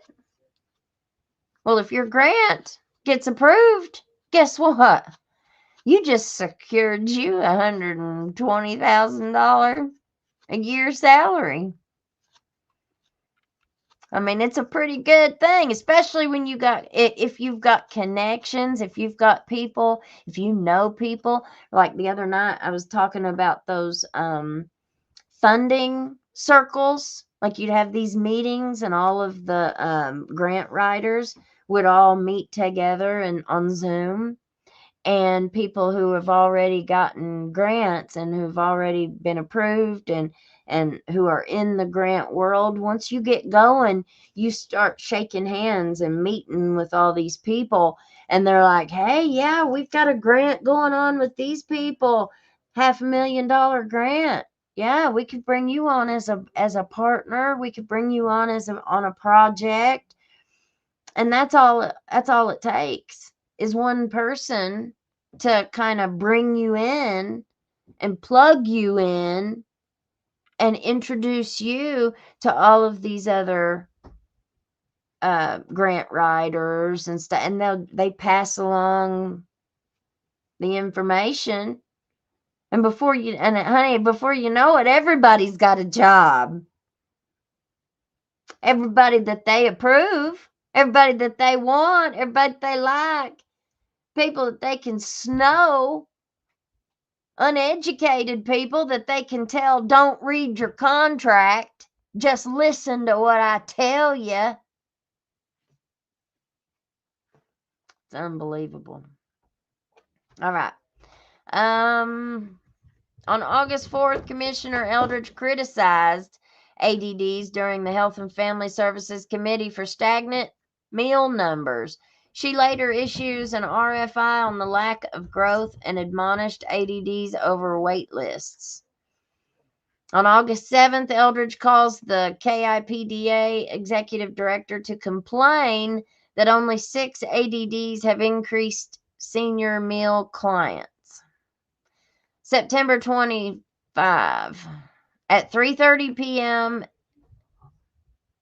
estimated, I guess, ADD representatives are informed. I haven't read this, by the way. I'm reading it with you all the first time right now. Are informed a memo is forthcoming on meal reductions, citing federal budget cuts, the end of COVID-19 relief funds, and insufficient General Assembly funds. By 4:30 p.m., ADDs received the memo directing significant meal cuts due to lack of funding. So I guess what they're upset about is that they kept telling them that the funding was there, it was all approved, it was all a go, and then now they're saying, it's cut due to lack of funding. The truth, Republicans take care of seniors. Pillersdorf is just playing his typical town crier shtick of blaming the Republican Party for everything, even though it was the Republican supermajorities in the Kentucky General Assembly that stepped up to fill the gap left by the expiration of one-time federal monies. The Republican supermajorities have expressed their willingness to step back up and fund the current gap in the program if Governor Beshear will call us back into special session. This is a failure of management caused by Governor Beshear's administration and has nothing to do with the current Schumer shutdown in Washington, D.C. Pillersdorf should be ashamed of himself for spreading such misinformation. Liberal Lion Ned, Trump-hating Democrat for Congress. Okay, Miss Ruby, she tagged me in this and she said, read the comments. All right. I did read through these comments. I think that was what I did read. I don't want to read them big long ones though. I don't know if we want to go through them or not. If y'all want to go look at it, you can. I think the better question is, why would anyone vote for a man that got on a nationally recognized documentary, The Big Con? This is what I read. This is worth reading. Why would anyone vote for a man that got on a nationally recognized documentary, The Big Con? Now that was with Eric C. Con. Eric C. Con was an attorney here in this area. He was Pikeville, I guess.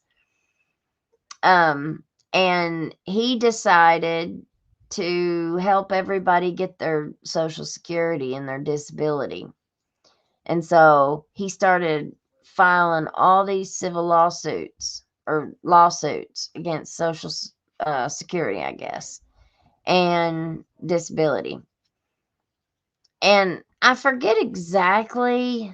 Let me pull it up. Eric C. Con.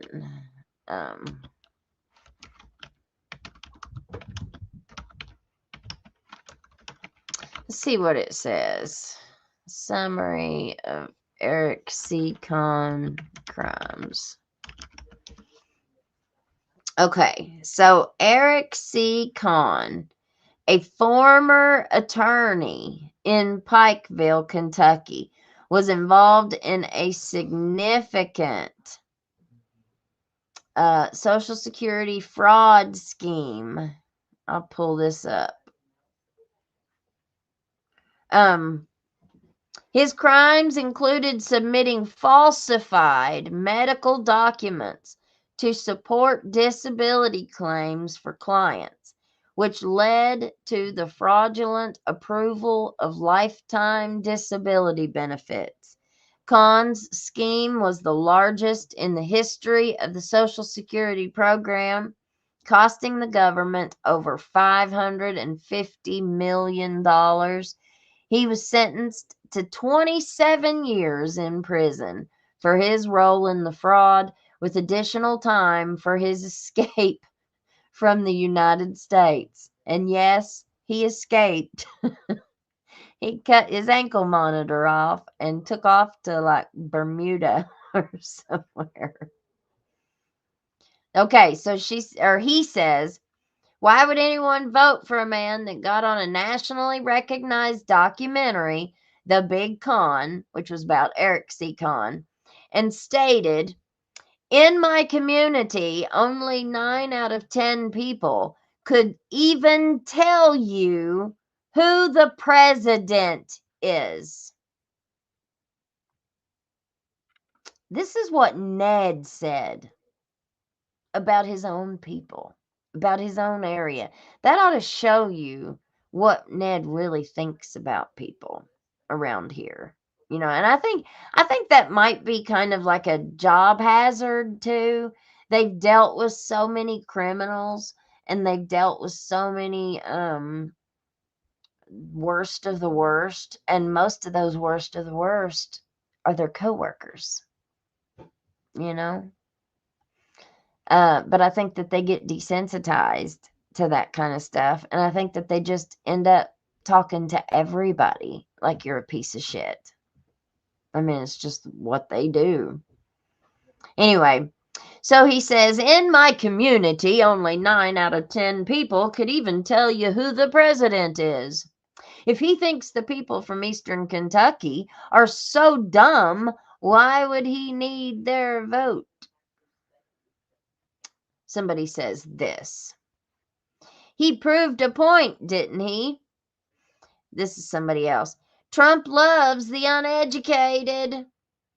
I think every politician loves the uneducated.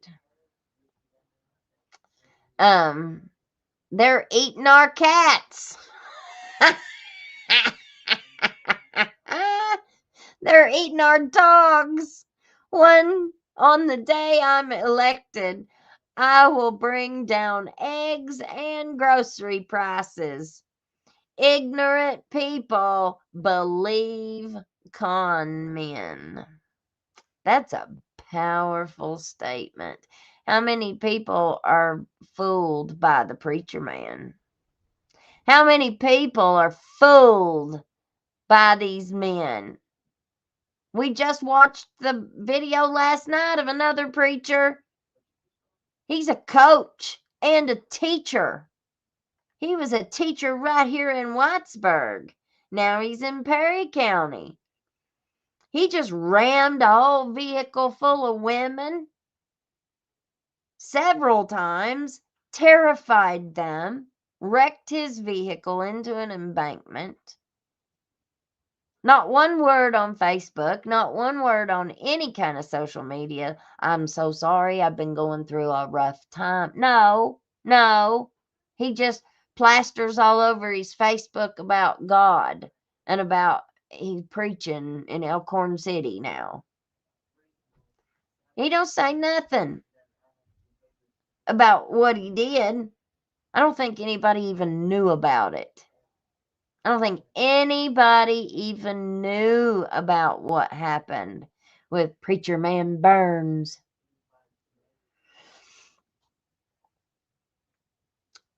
Tony says he has no chance of beating Hal Rogers. I don't like Hal Rogers and I don't like Ned Pillersdorf.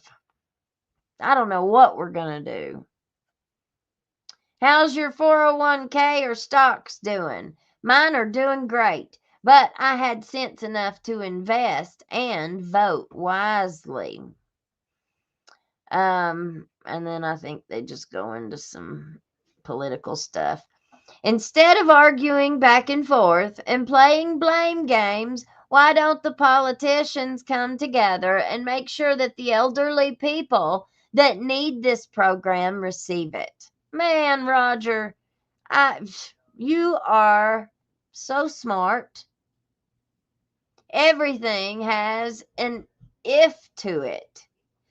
We would do this if they would do that.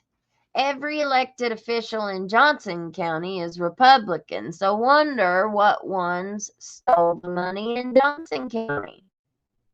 It must be getting up every day disliking all the Republicans.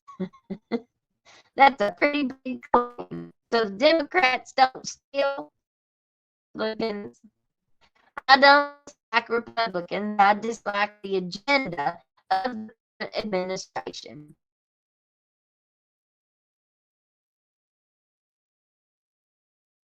I did.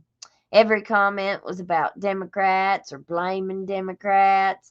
The COVID money authorized by Biden ended and Trump's BBB cuts and doesn't fund this program. Have you seen how many elderly people need this program? This isn't for young people or people scamming. You have to meet the criteria. One comment in particular said that the D's were putting the money in their pocket. So I wanted to know who took the money in Johnson County, since all officials are Republicans. There's no hate in my comment at all. Actually, mine is all facts. Our current president has established this hate thing. I don't hate anyone, and that includes Republicans. I actually grew up as a conservative. Okay, Sorry, I shouldn't have read none of that. I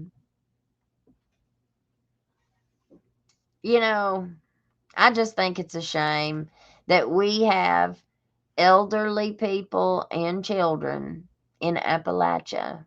We have enough money. This one creator that I follow, he broke down the money. He went and looked up the 5 richest preachers now, and I was very surprised Stephen Furtick was on that list at 60 million. I always liked him too, but I really think what this guy said was food for thought.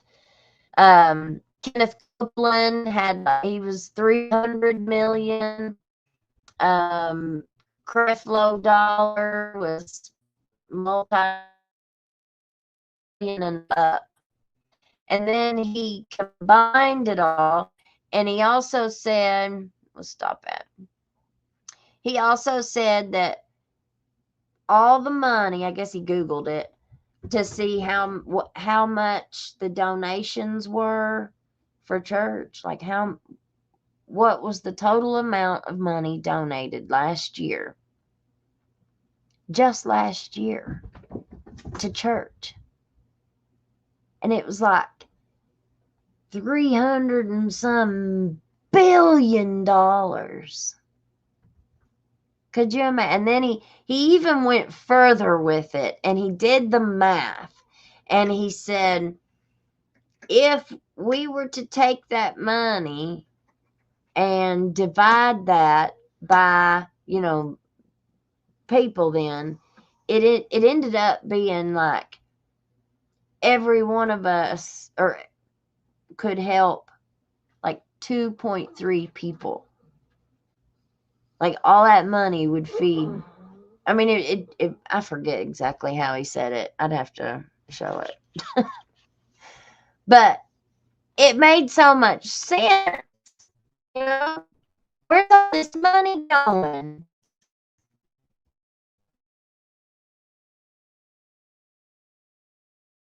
It's all going. Okay, I got one more. We've been on here 2 hours.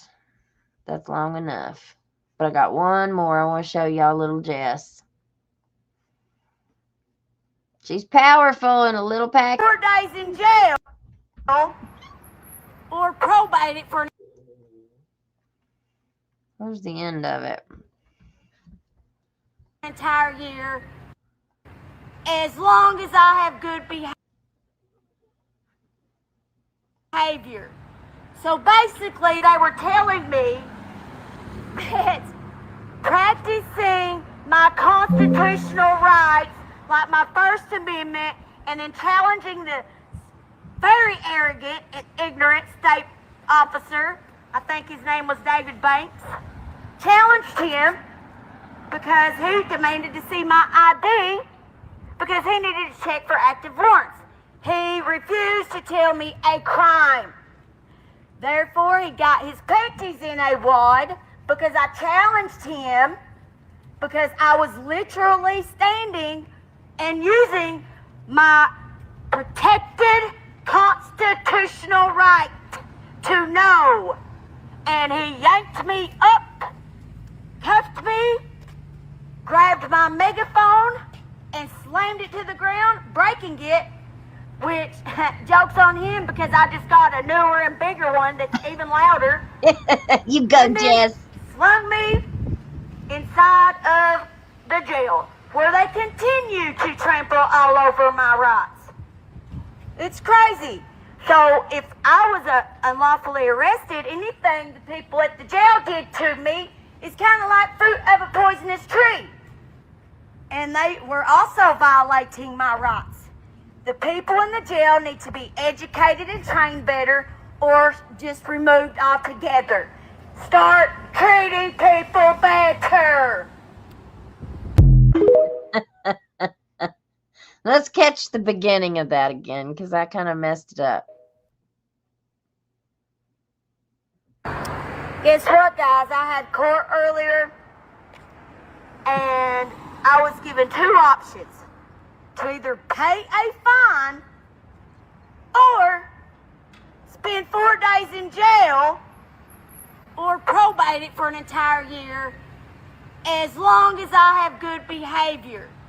So basically, they were telling me that practicing my constitutional rights, like my First Amendment, and then challenging the very arrogant and ignorant state officer, I think his name was David Banks, challenged him because he demanded to see my ID because he needed to check for active warrants.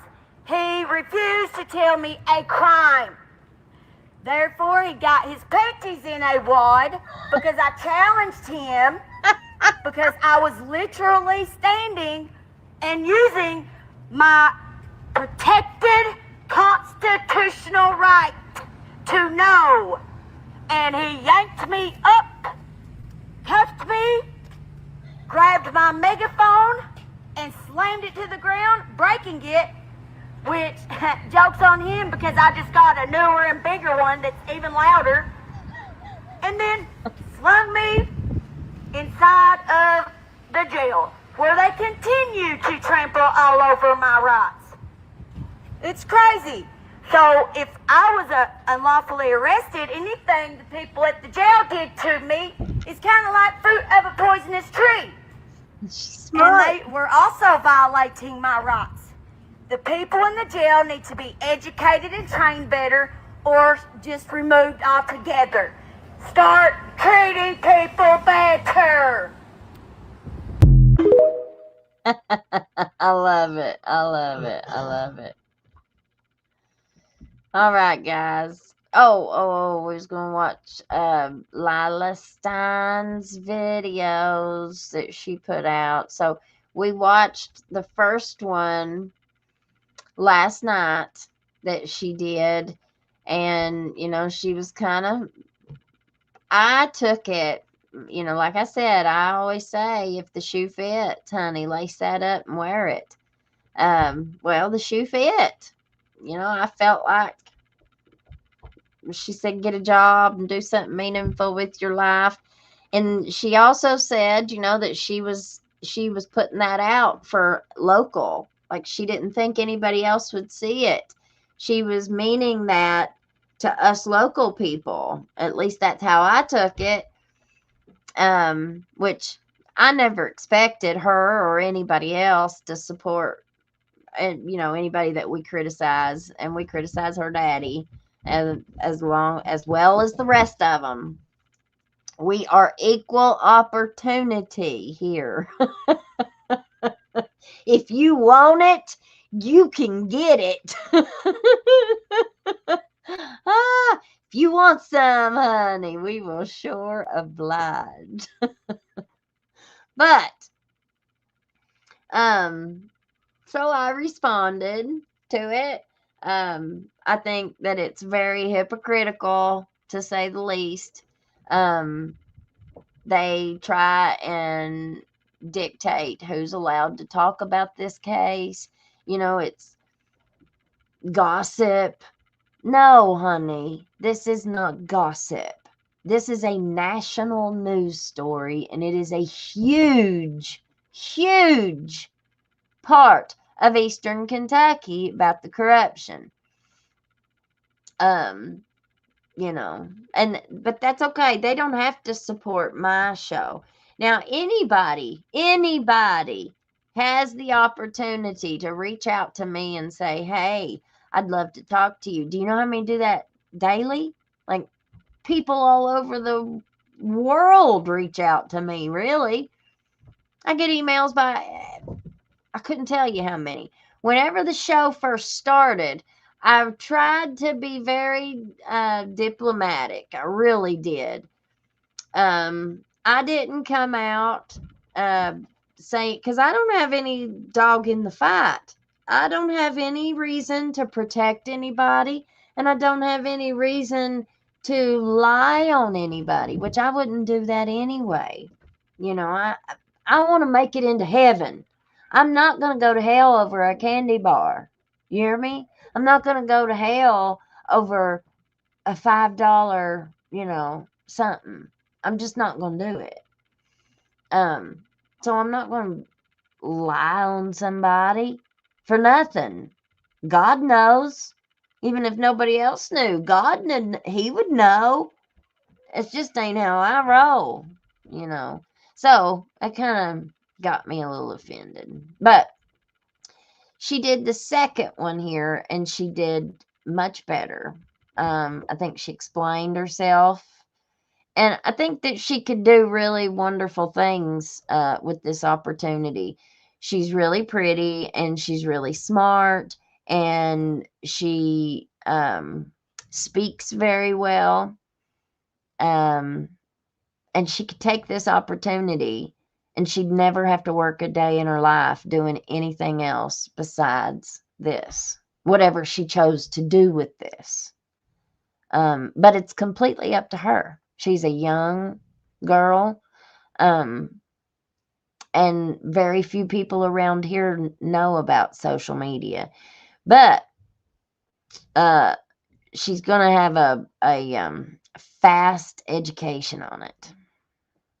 So her first one that she did got 1.6 million views. Second one. I come on here today to address a couple things about yesterday's video. When I posted that video, I only had about 950 followers. I did not think it would go anywhere. I thought, you know, people from home's going to see it, maybe a couple others, and that'll be that. So the first thing I want to say is I had good intentions with that video. A lot of you were asking what story. Now I'm going to call her out on this right here. She had good intentions. What was her good intentions? Telling us to get a job, telling us to do something meaningful with our life. What good intentions did she have with it is just my question. Because I think that's a big bunch of BS right there. I don't think she had good intentions with it. I think she meant to come out and call us all out. And then when she ended up getting a whole lot more shit because the comments were brutal. I think she got in a little over her head and got a little bit more than what she was bargaining for, because they came for her. What do you mean by gossip? And what I mean by that is the stories that were made up about me and the other party. And that is where the gossip comes in at. I wasn't actually talking about the situation and what actually happened itself. I was more leaning towards the rumors that had been spread about me. I am aware of how serious this is and how much of a big deal it is. I was not talking about news or social media. I was simply talking about the people who sit at home behind a keyboard all day and say terrible things about my name. Okay, now I'm going to call something else out. I have not seen or heard anybody talk bad about her and call her out her name. I've not heard or seen anybody make fun of her. I think everybody has really been pretty respectful of the families. Nobody has done anything, regardless of what old Butler tries to put out there about me and what I've done or not done. I don't think anybody has said anything about none of these families. None of them. So I don't think that's really accurate. Now, she might feel that way. I'm sure she's probably had personal things come her way from people, you know, that she knew or whatever. But if she was coming out to try, see, this is what I think, and this is what I think. Now, I could be completely wrong, but I think she came out to put us in our place. Because who's she talking about? People that sit at home behind their computer all day. How are they making an income off you? How are they making an income? No, I think that was a dig specifically towards. Now, that's awful vain, but you got to remember, we weren't talking about outside. She even said it herself. She thought that just people around here was going to see that. So, it's already coming off as very self, serving. That's who I was talking about. At the end of the day, I'm just human. I'm just trying to learn how to process and cope with it all. We all I do are. want to add one more thing. A lot of you were saying, girl, this happened a year ago. Like, why are you still going on about it? To you, it happened a year ago. For me, when I wake up, it's the first thing I see on my phone. It's the last thing I see when I don't know who would say that to her. Whoever says that to her, girl, what are you going on? It's been a year. That's just stupid. So, whoever would say something like that to her, you need to take your foot out of your mouth. Well, and here's another thing for you. Here's another thing. She's young for all them tattoos. She just now turned 18. So she got all them tattoos before she was 18. She's also got another tattoo, and it's right in her bikini line. And she posted the pictures on Facebook, but she's took them down now. I've got the picture, but I'm not going to show it. And it's flowers, like it's like a flower thing, and it's right in her bikini line. I mean, and she's a pretty girl, so she's not wearing no big bathing suit. She's wearing a skimpy little bikini. And right in her bikini line, she's got this flower thing that goes up, and it says allegedly. Now, I never thought about this, okay? But I had people send it to me, and they said that they thought that it was awful because it made them think she was talking about allegedly what the judge had done to her. And I said, oh, what? I was like, oh, I said, I never even thought about that. And it was a man that sent it to me, too. It wasn't a woman, it was a man. And he was like, why would she put that on there, and put allegedly right at her area, and then post that to Facebook and show everybody that it says allegedly right there. You know what I'm saying? So I don't know. And they said that she took it down right before she did these videos. So she knew what she was doing. I think this was a calculated move. She knew what she was doing. I lay down, and I'm not looking for it. It's just right in my face. I have to deal with it every day when I wake up. So no, she's going to deal with it for the rest of her life. Her daddy is gone. He's gone. But nobody did that but her dad. Mickey Steins did this to himself. He really did. He didn't have to do what he did. He could have left a long time ago. He could have retired a long time ago. If he was this nervous, if he was that nervous, he could have left. He could have retired. He could have got the hell out of Dodge and said, screw all y'all. Y'all go down for it. I'm going to ride off into the sunset with my daughter. That's what he could have done, but he didn't. He walked up in that lunch. I mean, what'd he do? Walks up in this lunch like, Then they go off. We still have not heard from the people who tried to lure them up into the mountains on a four-wheeler or a side-by-side at that lunch. Nobody ever talked about those. Were they ever interviewed? It doesn't look like any of this investigation has looked towards anybody else being complicit in this. They've got a video. Could that have been a plan? I think that it was pre-planned that Ben Fields was going to confess.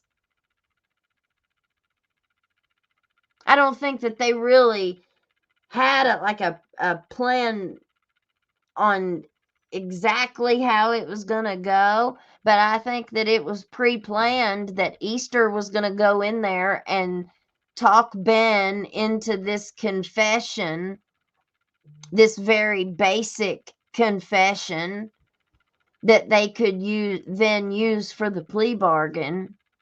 I think that was every bit planned. I think that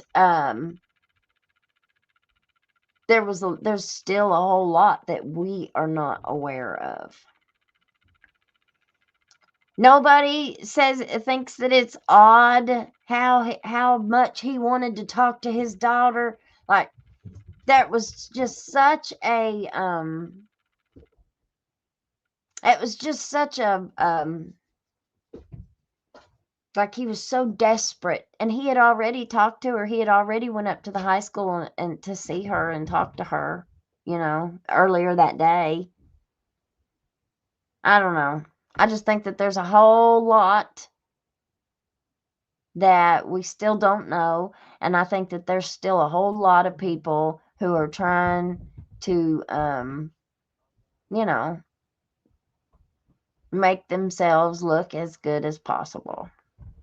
It's not gone. It's not died down. It won't for a while. It won't ever go away. But listen, I'm bad, I guess. I guess because I've been through so much. Like, when I hear somebody crying about something, I'm like, I don't know. I have a hard time with it. I have a really hard time with it.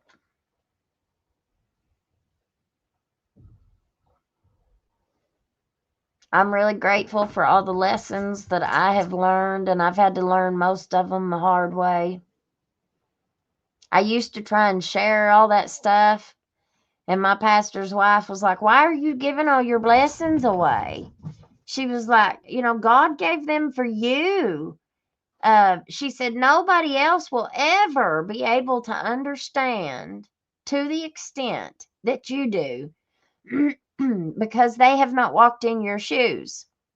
Even if they have been in a similar situation, they've still not been in your shoes. And so they are not going to be able to appreciate that lesson and the depth of that lesson like you do." And that helped me a lot. All right, here's the third one.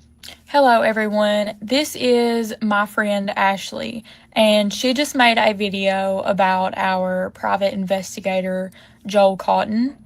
I have his email. I will leave it in the description down below.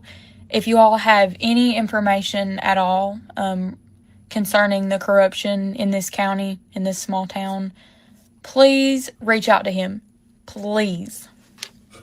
He's not only trying to help the situation that happened here, he's also trying to help Ashley figure out what happened to her dad years ago. I also want to say, if there is anybody out there saying he is misrepresenting himself, I can name 2 people. I want to tell you that he is not. He is legitimate, he is the real deal, and he is trying to help everyone in this small county. Hello, everyone. This is my friend. Explains a lot. This video here explains a whole lot to me, personally. But everybody in the true crime community pretty much probably knows who Ashley Blair is. Her daddy was Jackie Blair.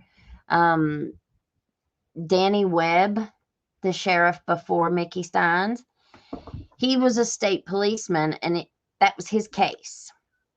There have been a whole lot of rumors implicating even Danny Webb into that murder. He was wrapped in jumper cables and inside of his car, and he was pushed over a mountain. And the crime scene where they found his car, he went missing. Nobody even knew where he was at. And then years later, they found his car. Or, well, I don't even know when it was, months or years, something.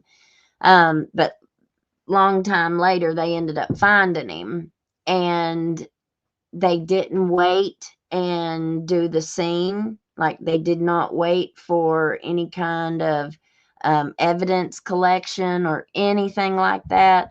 They ordered the car to be pulled up, and I mean, it was just awful. And from listening to Ashley tell the story, one of the ladies who now teaches this stuff, like evidence collection and stuff, she uses her dad's case as an example on what not to ever do. But she's got a pretty heavy following on TikTok. So I guess Ashley Blair and Lila TikTok. I don't know. I don't know what Lila's gonna do with her newfound social media fame.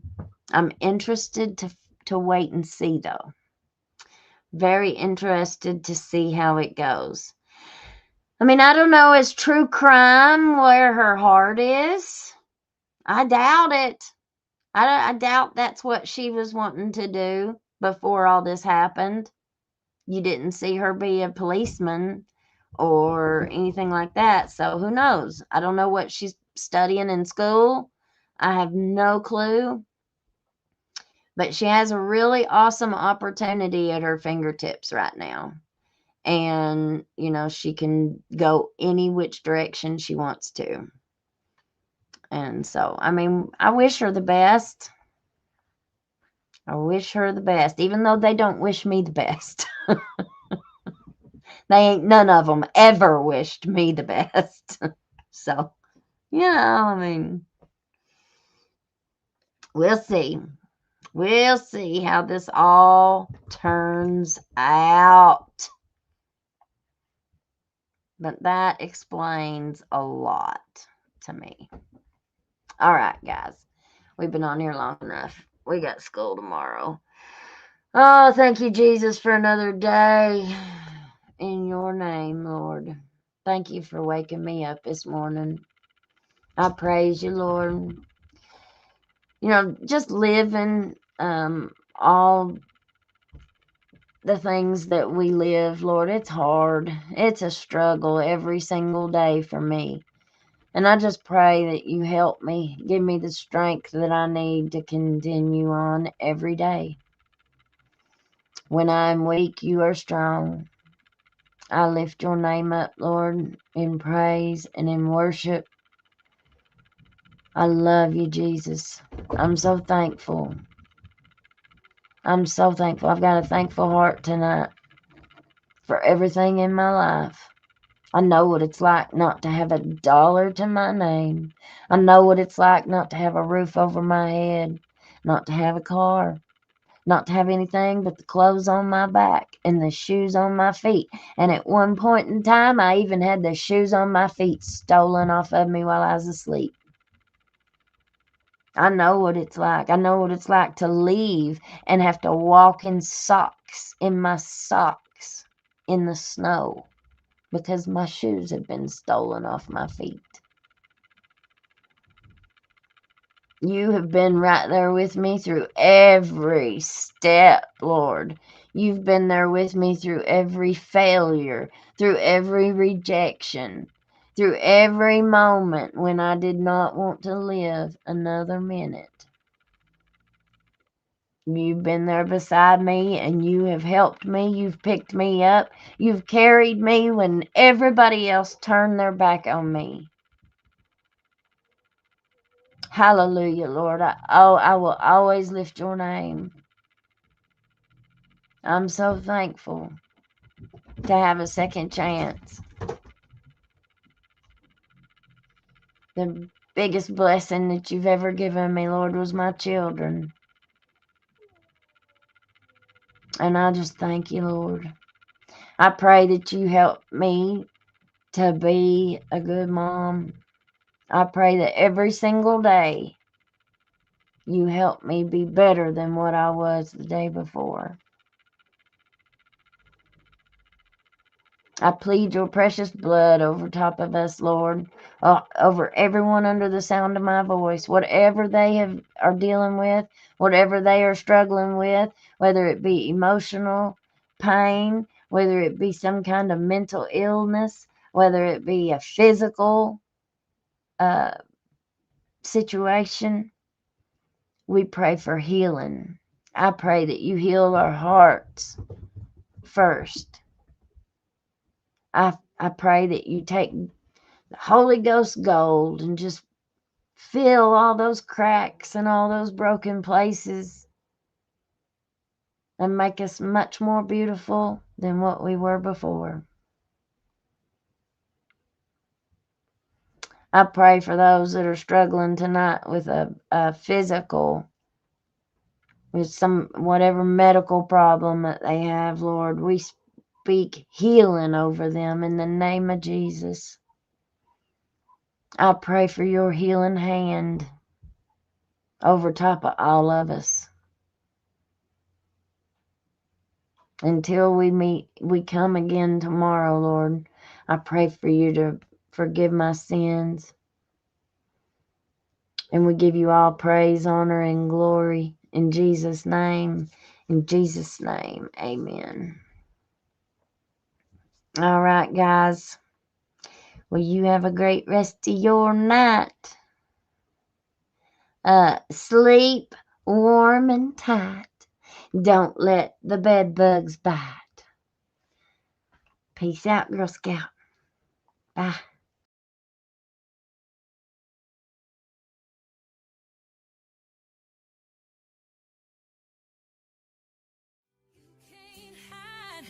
From hillbilly crime, you can't hide from hillbilly crime. You may not know that there's a crew in town. The head hillbillies are making their rounds. Small town whispers loud and clear. The sheriff shot the judge in his chambers chair. Sheriff got a secret he won't keep. Judge shot dead in his disbelief. A lot of people have some stories to tell. Dark pass away, get the sound of a shotgun shell. All the secrets still on down. Voices loud in this old town. From the courthouse to the ground.